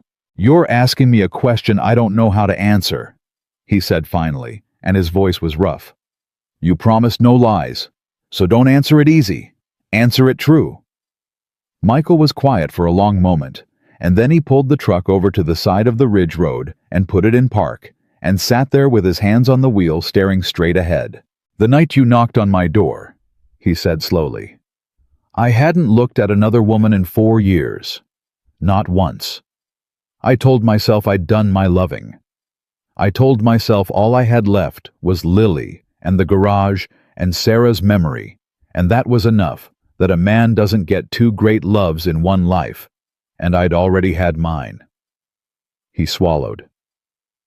And then, a girl I barely knew stood on my porch in the rain and asked me for a husband, and I said no because I was scared, and my 9-year-old saw right through me the next morning. She said, grown-ups always say it's complicated when the answer is yes, but they're scared. Olivia said nothing. She barely breathed. So, here's your honest answer. Michael turned to look at her, and there was so much in his face, fear and hope and grief, and something newer than all of them. No. I don't want you to walk away free and clear. I haven't wanted that since about the 3rd day. I've been lying to myself this whole time, calling it duty, calling it Walter's memory, calling it 41 families, and all of those things are real, but they're not the whole truth. The whole truth is that somewhere in the last 2 weeks, without asking my permission, you and Lily became... His voice broke. You became a family. My family. And the thought of you walking out of that house free and clear makes me feel exactly the way I felt standing outside Sarah's hospital room. Like the floor's gone. Olivia's eyes were full. Michael. But I'm not going to make you feel like you owe me that, he said quickly, holding up a hand. That was the rule, and I meant it. Whatever I feel, it doesn't put you in debt. When this is over, you're still free. You get to choose. You asked for the truth, so there it is. The truth is, I stopped wanting you to go a long time ago. The cab of the truck was silent, except for the tick of the engine, and then Olivia reached across the space between them, and she took his face in both her hands, and Michael Carter, who had buried one wife and sworn off ever loving again, felt 4 years of ice crack straight down the middle. You want to know why I really came to your door that night, she whispered. Out of everyone. You want to know why it was you. You said your father trusted me. You said you needed an honest man. That's what I told you. That's what I told myself. Her thumbs brushed his cheekbones. But the truth, the honest truth, since that's the rule, is that when I was 19 and home from college, I saw you once at the hardware store. You didn't see me. You were buying paint to fix up Lily's room, and you were talking to her this tiny thing in a stroller, telling her all about how you were going to paint her walls yellow, because yellow was a happy color. And I thought, her voice cracked, I thought that is the kindest man I have ever seen, and I never forgot it. So when my father died, and I was drowning, and I needed someone I could trust with everything, some part of me didn't run to the honest neighbor.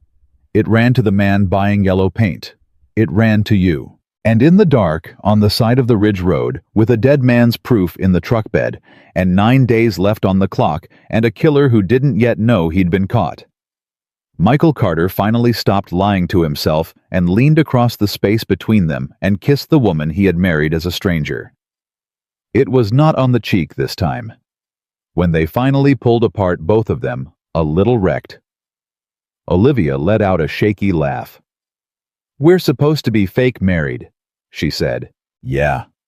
Michael set his forehead against hers. We're doing a real bad job of it. But even as they sat there in the dark, in the first honest moment of happiness either of them had felt in years, Michael's phone buzzed in his pocket. A text from Hank Petrie, sitting home with Lily. He read it, and every ounce of warmth drained out of his body. The text said, Carter. A car just drove past the house real slow, twice, black Mercedes. Then it parked down the road with the lights off. It's still there, just sitting. What do you want me to do? Michael was already turning the key. Michael! Olivia grabbed his arm. What is it? What's wrong? Michael Carter put the truck in gear, and his voice, when it came, was the flat, cold sound of a man whose worst fear has just walked into the light. Ethan's outside my house, he said, with my daughter inside it. And the truck tore off down the mountain into the dark engine, screaming headlights carving through the black. A father and the woman he'd just let himself love, racing toward a little girl, and an old man and a killer.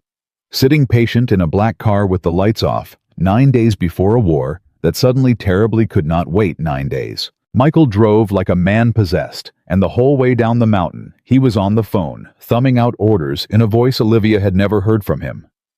Hank, listen to me. Do not go outside. Do you hear me?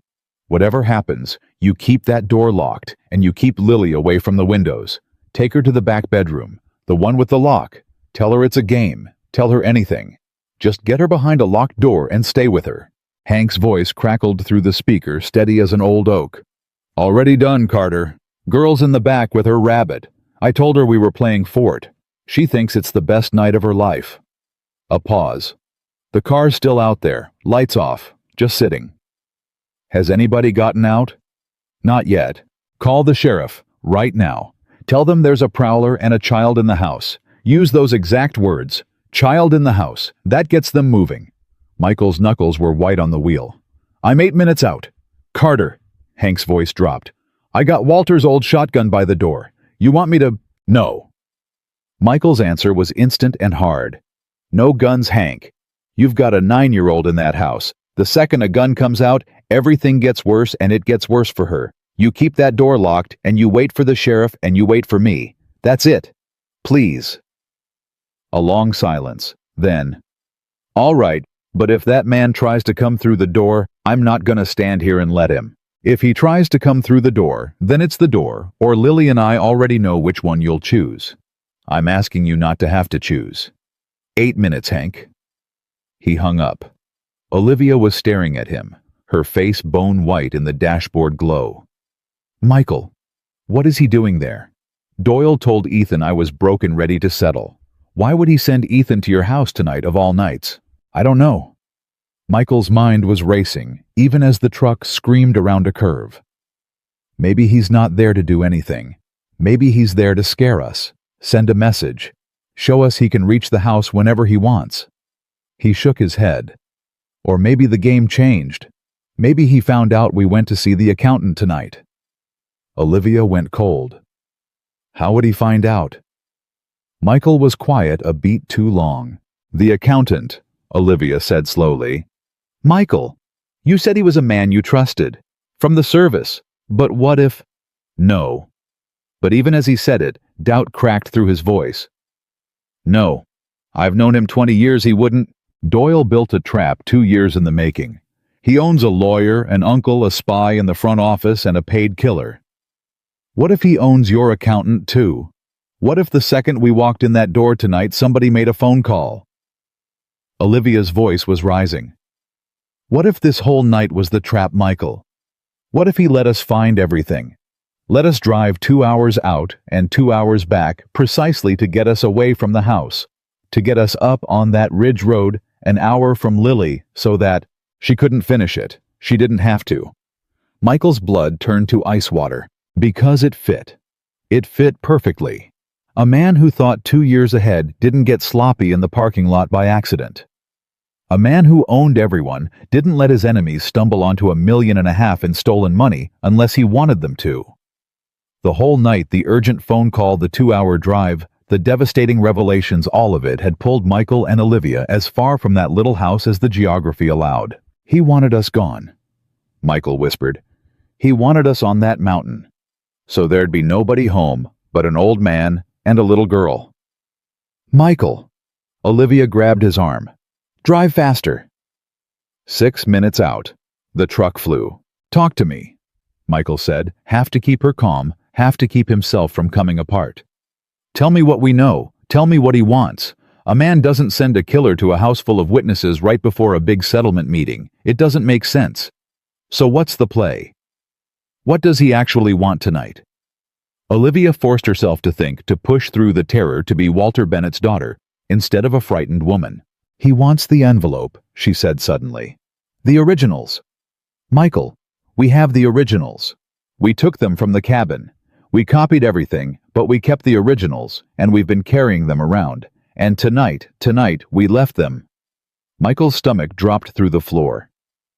We left them at the house, he said, in the safe, because we didn't want to bring them to the accountant in case something happened on the road. He doesn't want to hurt Lily. Olivia was thinking out loud now, fast, desperate. He wants the proof. He knows we have it. He knows it's the one thing that can put him in prison, and he knows a copy isn't enough. A good lawyer can challenge copies, but the originals in your father's handwriting, those are the thing that buries him. So he waited until we were gone, and he sent Ethan to get into that house and take the originals out of the safe. Lily and Hank are they're just in the way of a man who's already killed once. Michael's voice was flat and terrible. That's not comforting, Olivia. 5 minutes. Michael's phone rang. Hank. He hit the speaker so hard he nearly cracked it. Hank, talk. He's out of the car. Hank's voice was low and fast. Coming up the walk, slow. Real casual, like he's got all the time in the world. Carter, he ain't alone. There's another fella with him. Big, stayed by the car. I don't like the look of the big one. The paid killer. Michael's whole body went rigid. Where's Lily? Back bedroom, door locked. She's quiet, she's fine. She thinks we're hiding from monsters, and I told her the rule of the game is, you gotta be real quiet. Hank's breathing was audible. There's a knock at the door. Carter. He's knocking. Polite as you please. What do you want me to do? Do not open it. Michael's voice cracked like a whip. Where's the sheriff? Dispatch said 6 minutes. That was 4 minutes ago. 2 minutes. Sheriff's 2 minutes. Michael looked at the road. I'm 4 minutes. Hank, you hold that door for 4 minutes. Don't open it. Don't talk to him. Don't engage. You and Lily stay in that back room and you wait. Through the phone, faint but clear, they heard a voice on the other side of Michael's front door. Smooth. Cultured. Patient. Mr. Petrie, I know you're in there. I have no interest in you or in the child. I've come for something that belongs to my client, that's all. Open the door, hand me the documents from the safe, and my associate and I will be gone before anyone even knows we were here. Nobody has to get hurt. This is a business matter." Olivia's hand flew to her mouth. "That's not Ethan. Michael, that's not Ethan's voice." Michael had already gone very still even as the truck flew down the road. Because he knew that voice. He'd heard it in his own garage. He'd heard it draw up a marriage license. He'd heard it say, a smart man would say no. "That's Doyle," Michael breathed. "Doyle's at my house. The lawyer came himself." And that changed everything. Because a man like Doyle, a careful man, a man who'd spent 2 years hiding behind lawyers and shell companies and other people's hands, a man like that did not show up in person at the scene of a crime. Ever. Unless the stakes had become so high that he could no longer afford to trust anyone else to do it. "He came himself because he can't risk anyone else touching those documents," Michael said. "Not even Ethan. Not even the killer. Because whoever holds that envelope holds his whole life in their hands. He trusts no one with it. Not one single person." A grim, cold clarity settled over him. "Which means he's alone in his desperation, Olivia. He's exposed." For the first time in 2 years, the smartest man in the room walked out into the open, and he did it at my front door. 3 minutes. Through the phone they heard the doorknob rattle, then a heavier sound, a shoulder against wood. "Carter." Hank's voice had changed. Tighter. "He's trying the door harder now. The big one came up too. They ain't asking so polite anymore." "Hank, I hear you. Door's locked. Deadbolt's thrown. It'll hold a minute." But Carter... A pause. And when Hank spoke again, there was something in his voice that Michael would remember the rest of his life. "That little girl's been quiet as a mouse this whole time. Just holding her rabbit, watching me, trusting me to handle it. And I want you to know whatever happens, I ain't gonna let nobody past me to that child. I worked for her granddaddy and her daddy both, and I'll be damned if I let some suit in a $2,000 coat lay a hand on the last Bennett worth a damn." A breath. "So you drive, Carter. You just drive. I got the door." The line went muffled, and then distant they heard Hank Petrie's voice raised no longer on the phone, but shouting through the door. "I got a shotgun and a phone with the sheriff on it, and if you put one more hand on that door, I'll give you a reason to need a lawyer worse than you already do. You hear me? Back off my porch." Olivia was crying now silently, her hand pressed white against the dashboard. 2 minutes, Michael. Please, please." Michael said nothing. He drove. The engine howled. The dark trees blurred past. And somewhere in the man's chest, past the terror, past the rage, a single clear thought burned like a coal. "If that man touches my daughter, there is no envelope, no mill, no law, no God in heaven that will keep me from him." 2 minutes. And then, through the phone that was still open, still lying wherever Hank had set it down, they heard it. A crash. Wood splintering. Olivia screamed. "Hank!" Michael roared into the phone. "Hank, talk to me." Sounds. Confusion. A man shouting. Hank's voice furious. A scuffle. Something heavy hitting the floor. And under all of it, thin and high and terrified, a sound that stopped Michael Carter's heart dead in his chest. A little girl crying. "Daddy! Daddy!" The bedroom door. She'd come out. Or they'd gotten to it. Lily was crying and calling for him, and Michael was 90 seconds away and could do nothing but drive. "I'm coming, baby," Michael was saying, not knowing if she could hear him, not caring, saying it because he had to say it. "Daddy's coming. Lily, hold on, Daddy's almost there." And then, over the phone, cutting through the chaos, a new sound. Sirens. Close. Getting closer. And a man's voice, Doyle's smooth voice but frayed, now ragged, the voice of a careful man, watching his careful plan detonate, shouting, "We're leaving. Now, now." Footsteps. A door. An engine turning over. Tires shrieking. And then Michael's truck came around the last bend and his house was there, lit up. Front door hanging off its hinges, and a black Mercedes was fishtailing out of the driveway with its headlights off, and the two vehicles nearly clipped each other as they passed close enough.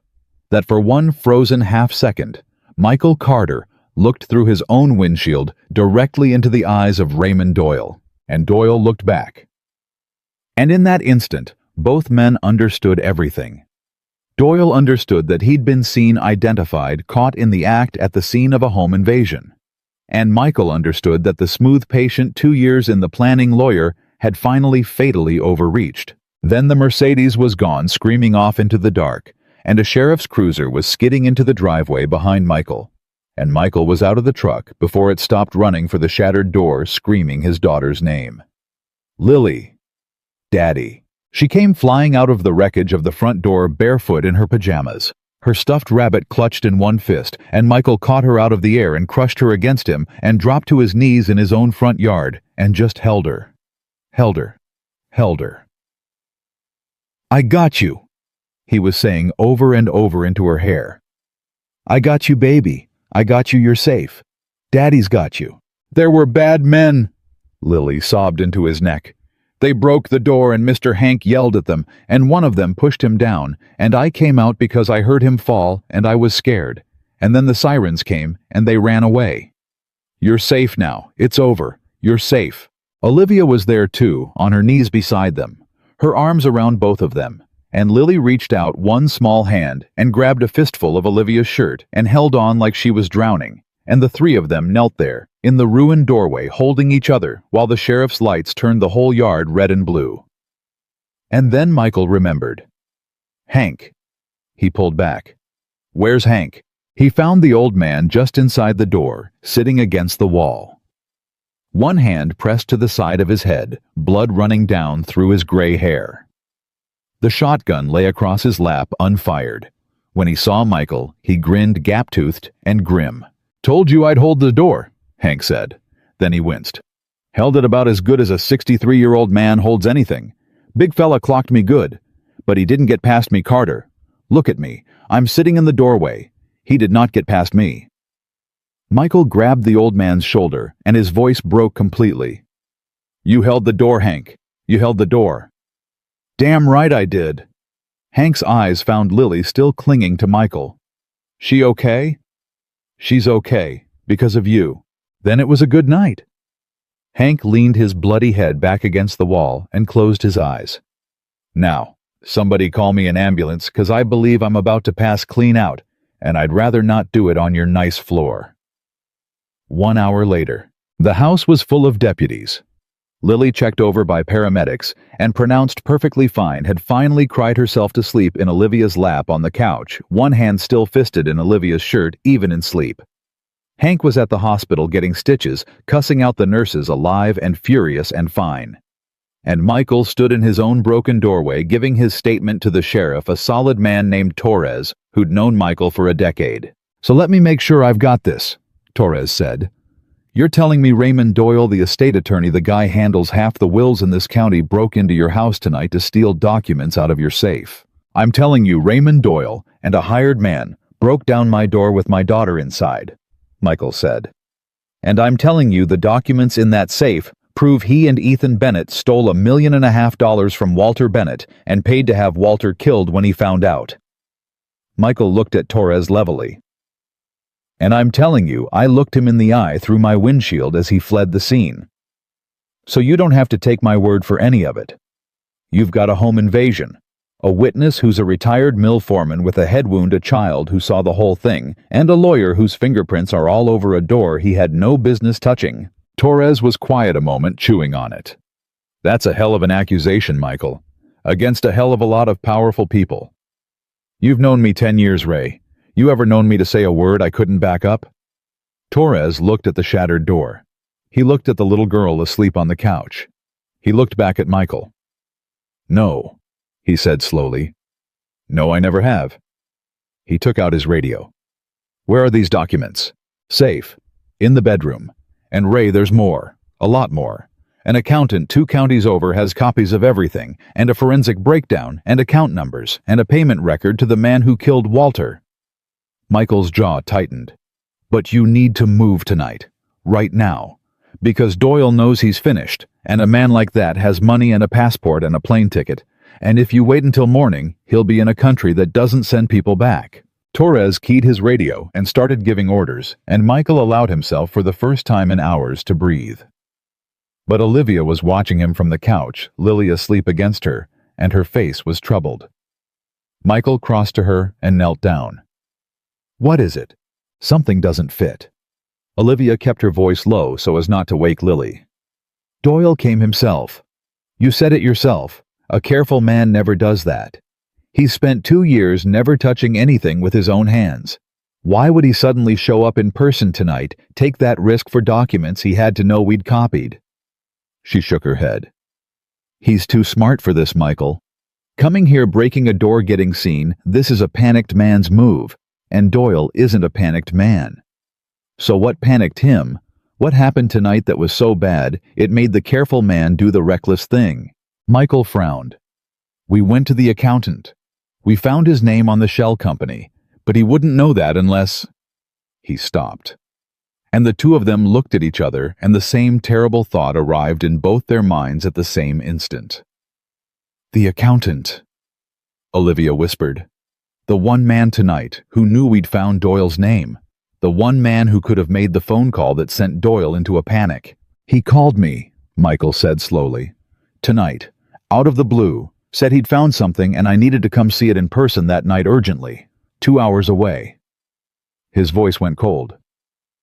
"He got us out of the house, and then he told Doyle we knew everything, which panicked Doyle into coming for the originals himself tonight while we were conveniently 2 hours away."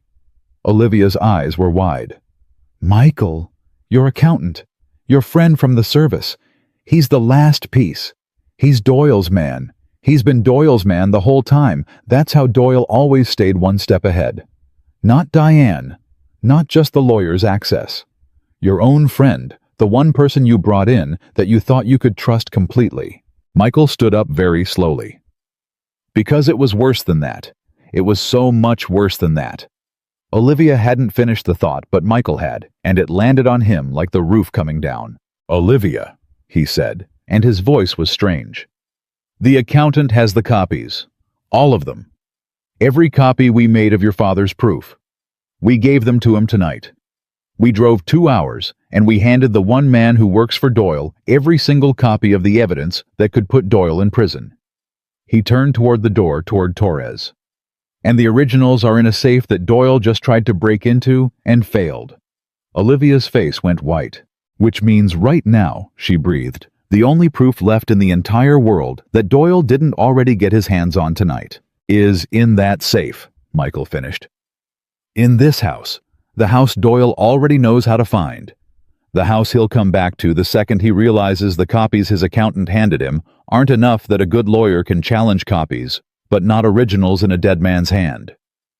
He looked at the shattered front door at the sheriff at his sleeping daughter. "He didn't fail tonight, Olivia. He got exactly what he came for, the copies, through the accountant. Tonight was never about breaking into the safe. Tonight was about making us think the safe still mattered. About keeping us here defending a house while the real evidence walked out the door in his own man's briefcase 2 counties away." The room seemed to tilt. "Then we have nothing," Olivia said. "He has every copy, and he'll destroy them. And it's our word, a mechanic and a grieving girl against a lawyer who handles half the wills in the county." Michael stood in the wreckage of his own front door, holding the ruins of a plan that had just come apart in his hands, and for one long black moment he had no answer at all. And then slowly something changed in his face. He turned to Olivia, and there was a light in his eyes that hadn't been there a second before, the light of a man who has just realized his enemy made one mistake after all. "No," Michael said softly. "No, he doesn't have everything. He has every copy, and he tried for the originals, and thinks tonight bought him time to come back for them." A slow, dangerous smile. "But he's forgetting one thing, Olivia. He's forgetting the one piece of proof that was never in the cabin, never in the safe, never in a copy we handed anybody." "What?"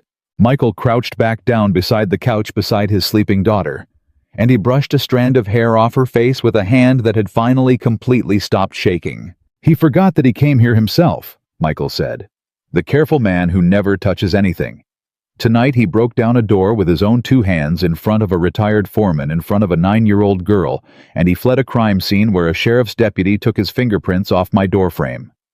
He looked up at Olivia, and his eyes were burning. We don't need the documents to prove the murder anymore, Olivia. Not right away. We just need to prove he broke into this house tonight. Because a man who breaks down a door to steal documents is a man admitting those documents are worth killing for. And once he's arrested for that, once he's sitting in a cell, once his careful, invisible empire has his own name on a police report, the accountant flips. Diane flips. Ethan flips. They always flip the scared ones the second the careful man isn't invisible anymore. He stood up. He spent 2 years making sure his hands were clean. And tonight, to get those copies, he got them dirty. In my house. Over my daughter. He turned to Sheriff Torres, who was still on his radio. "Ray," Michael said, "forget the murder for a second. Forget the mill. I want you to arrest Raymond Doyle tonight for breaking and entering for assault on Hank Petrie and for the attempted abduction of my daughter at her school last week. All of it small enough to be airtight. All of it witnessed. Get him in a cell." A cold, certain calm settled over Michael Carter's whole body.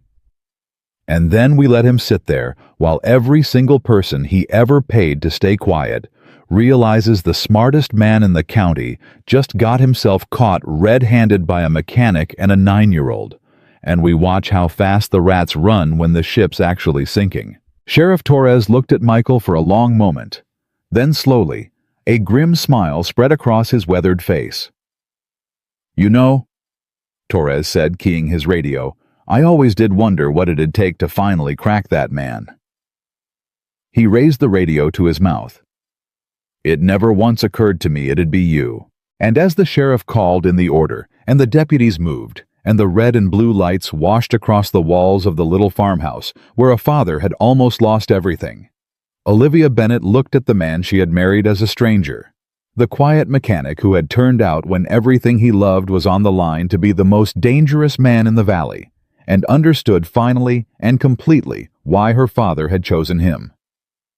Walter Bennett hadn't left her a husband. He'd left her a shield, and the shield had just become a sword. They arrested Raymond Doyle at 3:40 in the morning, 40 miles down the interstate, in a rented car with a packed suitcase and a plane ticket to a country that doesn't extradite. Michael got the call from Torres at 3:45, standing in his ruined doorway with a cup of coffee he hadn't touched, and when he hung up, he sat down hard on the front step because his legs didn't want to hold him anymore. "They got him," he said to Olivia, who'd come out behind him. "Airport Road. Suitcase packed. He was running." Olivia sank down onto the step beside him. "So you were right. He panicked. He panicked." Michael scrubbed a hand over his face. "A man doesn't run for the border over a break-and-enter, Olivia. He runs because he knows the whole thing's coming down. He knows that once he's in a cell, everyone he ever paid starts doing math about their own necks." He let out a long breath. "The accountant, Diane, Ethan, they're all sitting up right now, wide awake, staring at the ceiling, doing that exact math." 8 hours. By noon, the math had done itself. Torres called again just after 12. Michael put it on speaker so Olivia could hear the two of them sitting at the kitchen table, while Lily, who had slept 12 hours and woken up treating the whole night like an adventure she'd survived, ate cereal and narrated the plot of a cartoon to her stuffed rabbit in the next room. "Your accountant," Torres said, rolled over before we even finished reading him his rights. Michael and Olivia looked at each other. "He came in on his own this morning," Torres went on. "White as a sheet, lawyer in tow. Turns out Doyle had something on him, old gambling debts, and Doyle bought the paper on them years ago and had been squeezing him ever since. Your friend wasn't a partner, Michael. He was a hostage with a calculator. Doyle owned him the same way he owned everybody. And the second Doyle got arrested, your accountant figured the only way out was to be the first rat off the ship." A pause. "He gave us everything. The copies you handed him last night, he never destroyed them. Couldn't bring himself to. He's got every page, and he's handing them to the DA as we speak, and he's testifying that Doyle ordered him to make them disappear." Olivia's hand came up to her mouth. So we didn't lose the copies, she whispered. You didn't lose anything, Torres said. And it gets better. Or worse, depending on which side of it you're standing on. Once your accountant flipped, we brought in Diane Foster. And that poor woman Michael, she cried for 20 minutes before she said a word. Doyle threatened her kids, told her if she didn't report on Olivia's movements, he'd make sure she lost custody, dig up something, invent something. She believed him because he's a lawyer and she's a single mom with no money and no power, and men like Doyle count on exactly that. Torres's voice was hard. She's giving a full statement. And she wanted me to tell you, she wanted me to tell Olivia that she's sorry. That she never wanted to hurt her. That Olivia was the first person who was ever kind to her at that mill, and she hated every second of what she was doing. Olivia was crying now quietly, because she understood. She'd been so sure Diane's warmth was the trap, and the truth was so much sadder. The warmth had been real, and the betrayal had been a frightened mother doing the only thing she thought could keep her children. Tell her, Olivia said, her voice thick. Tell her I'm not angry. Tell her when this is over her job is safe, her kids are safe. Tell her nobody's taking anything from her ever again. There was a silence on the line. I'll tell her, Torres said quietly. That'll mean more to her than you know. He cleared his throat. There's one more thing. Ethan Bennett. Michael sat forward. What about him? He's gone. Gone? Cleared out his house sometime in the night. Emptied what he could of the accounts we hadn't frozen yet. He's in the wind. Torres's voice turned grim. But here's the thing, Michael. A man who runs looks guilty. A man who runs while his partner's in a cell and his accountant's testifying looks like a man who knows exactly what's coming. We've got a warrant out. Federal, state, everything. He can run, but he did it with his own name on a shell company and a payment to a man who's now looking at a murder charge and very motivated to talk. Ethan Bennett will spend the rest of his life either in a cell or looking over his shoulder waiting for one. Either way, a pause. Either way, he's never touching that mill, or that girl, or your daughter. It's over, Michael. The part that matters is over. Michael reached across the table and took Olivia's hand. Say it again, Ray, he said quietly. I want her to hear it. It's over, Torres said. You won. 3 days. The arrest was in every paper in 3 counties by the end of the week. Respected estate attorney, charged in murder for hire, lumber mill fraud. Doyle's careful, invisible empire, 2 years in the building, came apart in 72 hours, the way those things always do once the first stone slides. The murder charge held. The forensic accountant's records held. Walter Bennett's own handwriting in a letter tucked behind a photograph of a little girl and her first fish became the centerpiece of a case that legal analysts would call one of the most airtight anyone in the state had ever seen. And the whole town, which had spent 2 weeks whispering that Michael Carter married a rich girl for her money, had to sit with the fact that Michael Carter had in fact married a grieving girl in a courthouse with ditch daisies and then risked his life and his daughter's safety to catch the man who murdered her father. Del Harmon from the hardware store came by the garage personally, stood in the doorway a long time turning his cap in his hands. Carter, he said finally, I owe you an apology. What I said, about you marrying that girl for the money. He looked at the floor. I was wrong, and I said it in front of the whole store, so I figured I ought to come say I was wrong to your face. Michael wiped his hands on a rag. Appreciate that, Del. That girl's daddy, Walter, he was a good man, and he raised a good girl, and she found herself a good man. Del put his cap back on. Town owes you both better than it gave you. I'm sorry it took near tragedy to knock the sense into us. Small towns talk, Michael said. It's what they do. You came and said your piece. That's more than most. Del nodded and left, and Michael stood in his garage for a moment and let himself feel just a little the strange warmth of a town deciding to like you again. But there was still one thing left unfinished. The one thing that had nothing to do with Mills or murderers or the law. 10 days. The final meeting happened anyway. Not the meeting Doyle had planned, the one where a broken girl was supposed to walk in and surrender the mill. That meeting died the night Doyle did his running.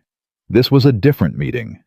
This was Olivia Bennett walking into the mill's main office in front of the 41 workers whose names she'd read off a payroll list to a stranger in a farmhouse kitchen weeks before to tell them the truth about what had almost happened to them and what was going to happen now. Michael stood in the back, Lily's hand in his, and watched. Olivia stood up in front of the men who'd once wouldn't look her in the eye, the men who'd waited for her to fail, who'd figured the boss's daughter would run their livelihoods into the ground, and she didn't have a speech. She had the truth. "My father built this mill with his hands," she said. "His father before him. And a man he trusted tried to steal it, and when my father found out, that man had him killed." Her voice didn't shake. Somewhere in the last month, the shaking had stopped for good. "I know some of you thought I couldn't do this. I know some of you thought I was a scared girl playing at running a business she didn't understand. And you were right. 3 weeks ago, that's exactly what I was." She looked out at them. "But I learned. I had a good teacher." Her eyes found Michael in the back, and something passed between them. "And I found out that saving this mill was never about being the smartest person in the room, or the toughest, or the one who never gets scared. It was about not running.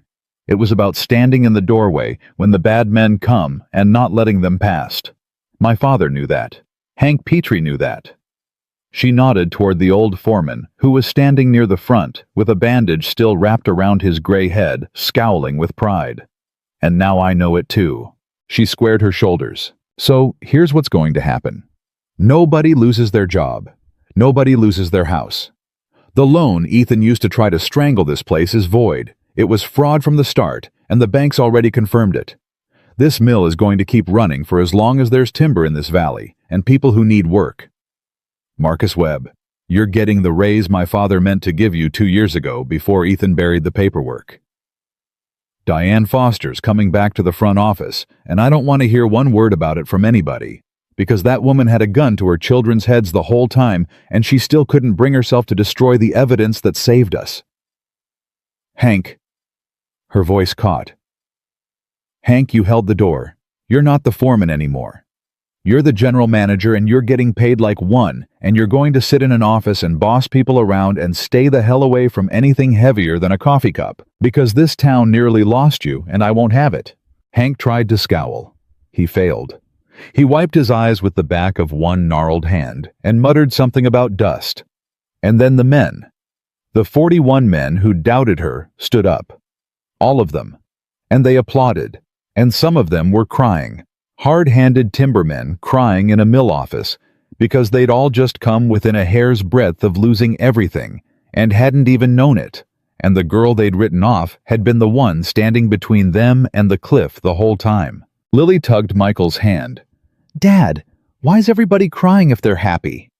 Michael crouched down. "Sometimes, baby, when something almost gets taken from you, and then you get to keep it, the happy and the scared come out at the same time. And it comes out your eyes." Lily considered this. Then she looked up at Olivia standing at the front of that room with 41 people on their feet for her. "She's really brave," Lily said. "Yeah," Michael said, and his own voice wasn't quite steady. "Yeah, she really is." That night, the contract was fulfilled. That was the strange, quiet fact that sat between Michael and Olivia when the dust finally settled. The mill was safe. Ethan was ruined and running. Doyle was in a cell. The 30 days had come and gone, and Olivia Bennett was the confirmed legal, unchallengeable owner of everything her father had built. Which meant there was no more reason for the marriage. They sat on the porch that night, the same porch where she'd stood in the rain a month before, and asked him for a husband, and for a long time, neither of them said anything. Lily was asleep inside. The stars were out. The night was quiet in a way that felt for the first time in a month like peace instead of the space before a storm. Finally, Olivia spoke. "The agreement's finished," she said softly. "You did everything you promised and more. The mill's safe. My father's memory is safe. Lily's safe." She stared out at the dark. "You held up your end perfectly, Michael. Every single condition. No lies. Lily first. and you never once made me feel like I owed you anything." She swallowed. "So I'm doing my part now. The part where I let you off the hook. It's over. You're free." The words hung in the night air exactly the way they had a month ago. "I need a husband," except reversed now, unwound, undone. Michael didn't answer right away. He looked out at the same dark ridge road she'd driven down in the rain. He thought about the man he'd been a month ago. The widower who'd told himself he'd done his loving, who wanted nothing but to fix engines and raise his girl and be left alone with his grief. That man had been so sure, so settled, so certain that a person only gets one great love in a life, and he'd already had his. That man had been wrong about almost everything. "You remember," Michael said slowly, "what I told you that night in the truck on the Ridge Road? Before all of it, before we knew about Doyle." Olivia went very still. "I remember. I told you I stopped wanting you to walk away free and clear somewhere around the third day. I told you that you and Lily had become my family without asking my permission. And I told you that even though I felt all that, I wasn't going to make you feel like you owed me anything. That when it was over, you'd still be free. You'd still get to choose." Michael turned to face her. "Well, it's over. And I'm keeping that promise. You're free, Olivia. Completely. Whatever you want, I'll sign it, and I'll never say a word. And Lily and I will be okay. I mean that." Olivia's eyes were shining in the dark. "Michael, but you asked me a question that night," he said, "and now I'm going to ask you one. And you have to answer it true, because that's still the rule, and it's always going to be the rule in whatever life you choose." He took a breath. "You didn't come to my door a month ago because I was the honest neighbor. You told me that. You came because when you were 19, you saw a man buying yellow paint for his little girl's room, and you never forgot it." His voice went rough. "So I'm asking you, Olivia Bennett, now that the mill's safe and your father's avenged, and there's no contract left holding us together, now that there's nothing forcing your hand, nothing at stake, nothing but you and me on this porch, do you still want the man who bought the yellow paint?" Dan. For a long moment, Olivia didn't move, and then she started to laugh, a wet, cracked, joyful laugh, and she reached out and took his face in both her hands, the way she had in the truck, and she pressed her forehead against his. "You absolute fool," she whispered. "I've wanted him since I was 19. I married him with ditch daisies. I watched him tear down a mountain to protect a little girl who isn't even mine by blood. I fell in love with him in a fishing cabin holding my dead father's letter. And you think the contract ending changes one single thing about how I feel." She pulled back to look at him, tears running freely down her face, and a smile breaking through them like sun through rain. "The contract was the only fake thing about us, Michael. It was the only lie. And now it's gone, and everything that's left is real." Michael Carter, who had buried one wife and sworn he'd never love again, looked at the woman who'd knocked on his door in the rain and turned his whole careful, grieving life upside down, and felt the last of the ice that had lived in his chest for 4 years finally completely melt away. "Then marry me," he said. "For real this time. Not for a mill, not for a clause, not for your father, God rest him. Marry me because you want to, and I'll marry you because I can't imagine one more morning in that house without you in it. Yellow paint and all." "Yes," Olivia said. "Yes, God, yes." And on the porch, where it had all begun under the same stars that had watched a stranger beg for help a month before they kissed, not on the cheek, not for a board clerk named Patrice, not for the town or the lawyers or anyone at all except the two of them. Two people who'd started as a lie and become the truest thing either of them had ever known. 1 year later, the house that had once felt empty was full of noise. Michael's garage had grown 2 new bays a second mechanic, a steady line of work now that the whole valley had decided the honest man at the end of the dirt road was somebody worth trusting again.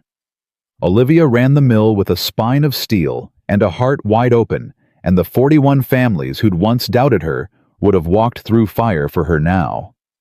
Hank Petrie ran the office and complained about it constantly and loved every minute.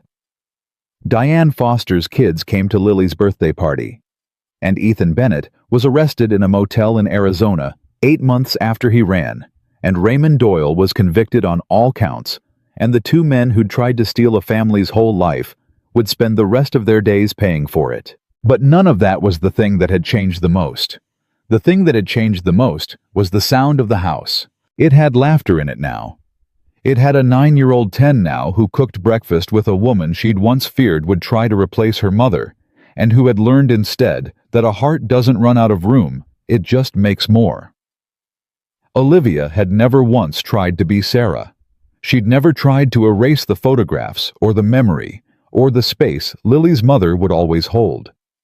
She'd just added herself to the house quietly, warmly, until one day Lily had called her Mom by accident and then gone bright red, and Olivia had had to leave the room so Lily wouldn't see her cry. On an evening exactly 1 year after it had all begun, Michael and Olivia stood on that same porch, watching the sun go down behind the ridge, and Olivia leaned her head on his shoulder. "Do you remember," she said, "the night I came here and asked you for a husband?" Michael laughed low in his chest. "I remember thinking you'd lost your mind. A woman I barely knew standing in the rain holding legal papers, telling me to marry her." He shook his head. "I remember saying no. I remember being so sure I was doing the right thing by saying no. And now," Michael looked out at the house they'd built together. Not the walls, those had always been there, but the life inside them, the laughter and the warmth, and the family that had grown up out of a lie and turned into the realest thing he'd ever had. He thought about a dying man who'd looked into the future, seen his daughter standing alone against a wolf, and reached out from beyond the grave to put a shield beside her. He thought about how that man had somehow known that the quiet, broken widower buying yellow paint at the hardware store was exactly the person his girl would need. Walter Bennett hadn't just saved his daughter. He'd saved Michael too. He'd reached down into a grieving man's frozen life and cracked it open and let the light back in. "Now," Michael said, and his arm tightened around the woman he loved. "I think it was the bravest thing anyone ever did. Both of us. You for knocking, me for finally answering." He kissed the top of her head. "Your father knew Olivia. He knew before we did. He didn't leave you a husband. He left us each other." Inside the house, Lily's voice rang out. "Are you guys being mushy on the porch again?" And both of them laughed, and Olivia called back that yes, they absolutely were, and Lily should mind her business and set the table. And as the sun went down over a valley where a mill still ran, and a garage still hummed, and a family that had no right to exist went on existing anyway, built not from blood, not from circumstance, but from trust and sacrifice, and two people choosing each other on a rainy porch when they had every reason to walk away. Michael Carter held his wife and listened to his daughter and understood all the way down to the bottom of his once frozen heart the truth that a good man named Walter Bennett had died to teach him. A real family is not something you are born into. It is something you build and fight for and choose every single day for the rest of your life. And Michael Carter chose it. Every day, until the very end.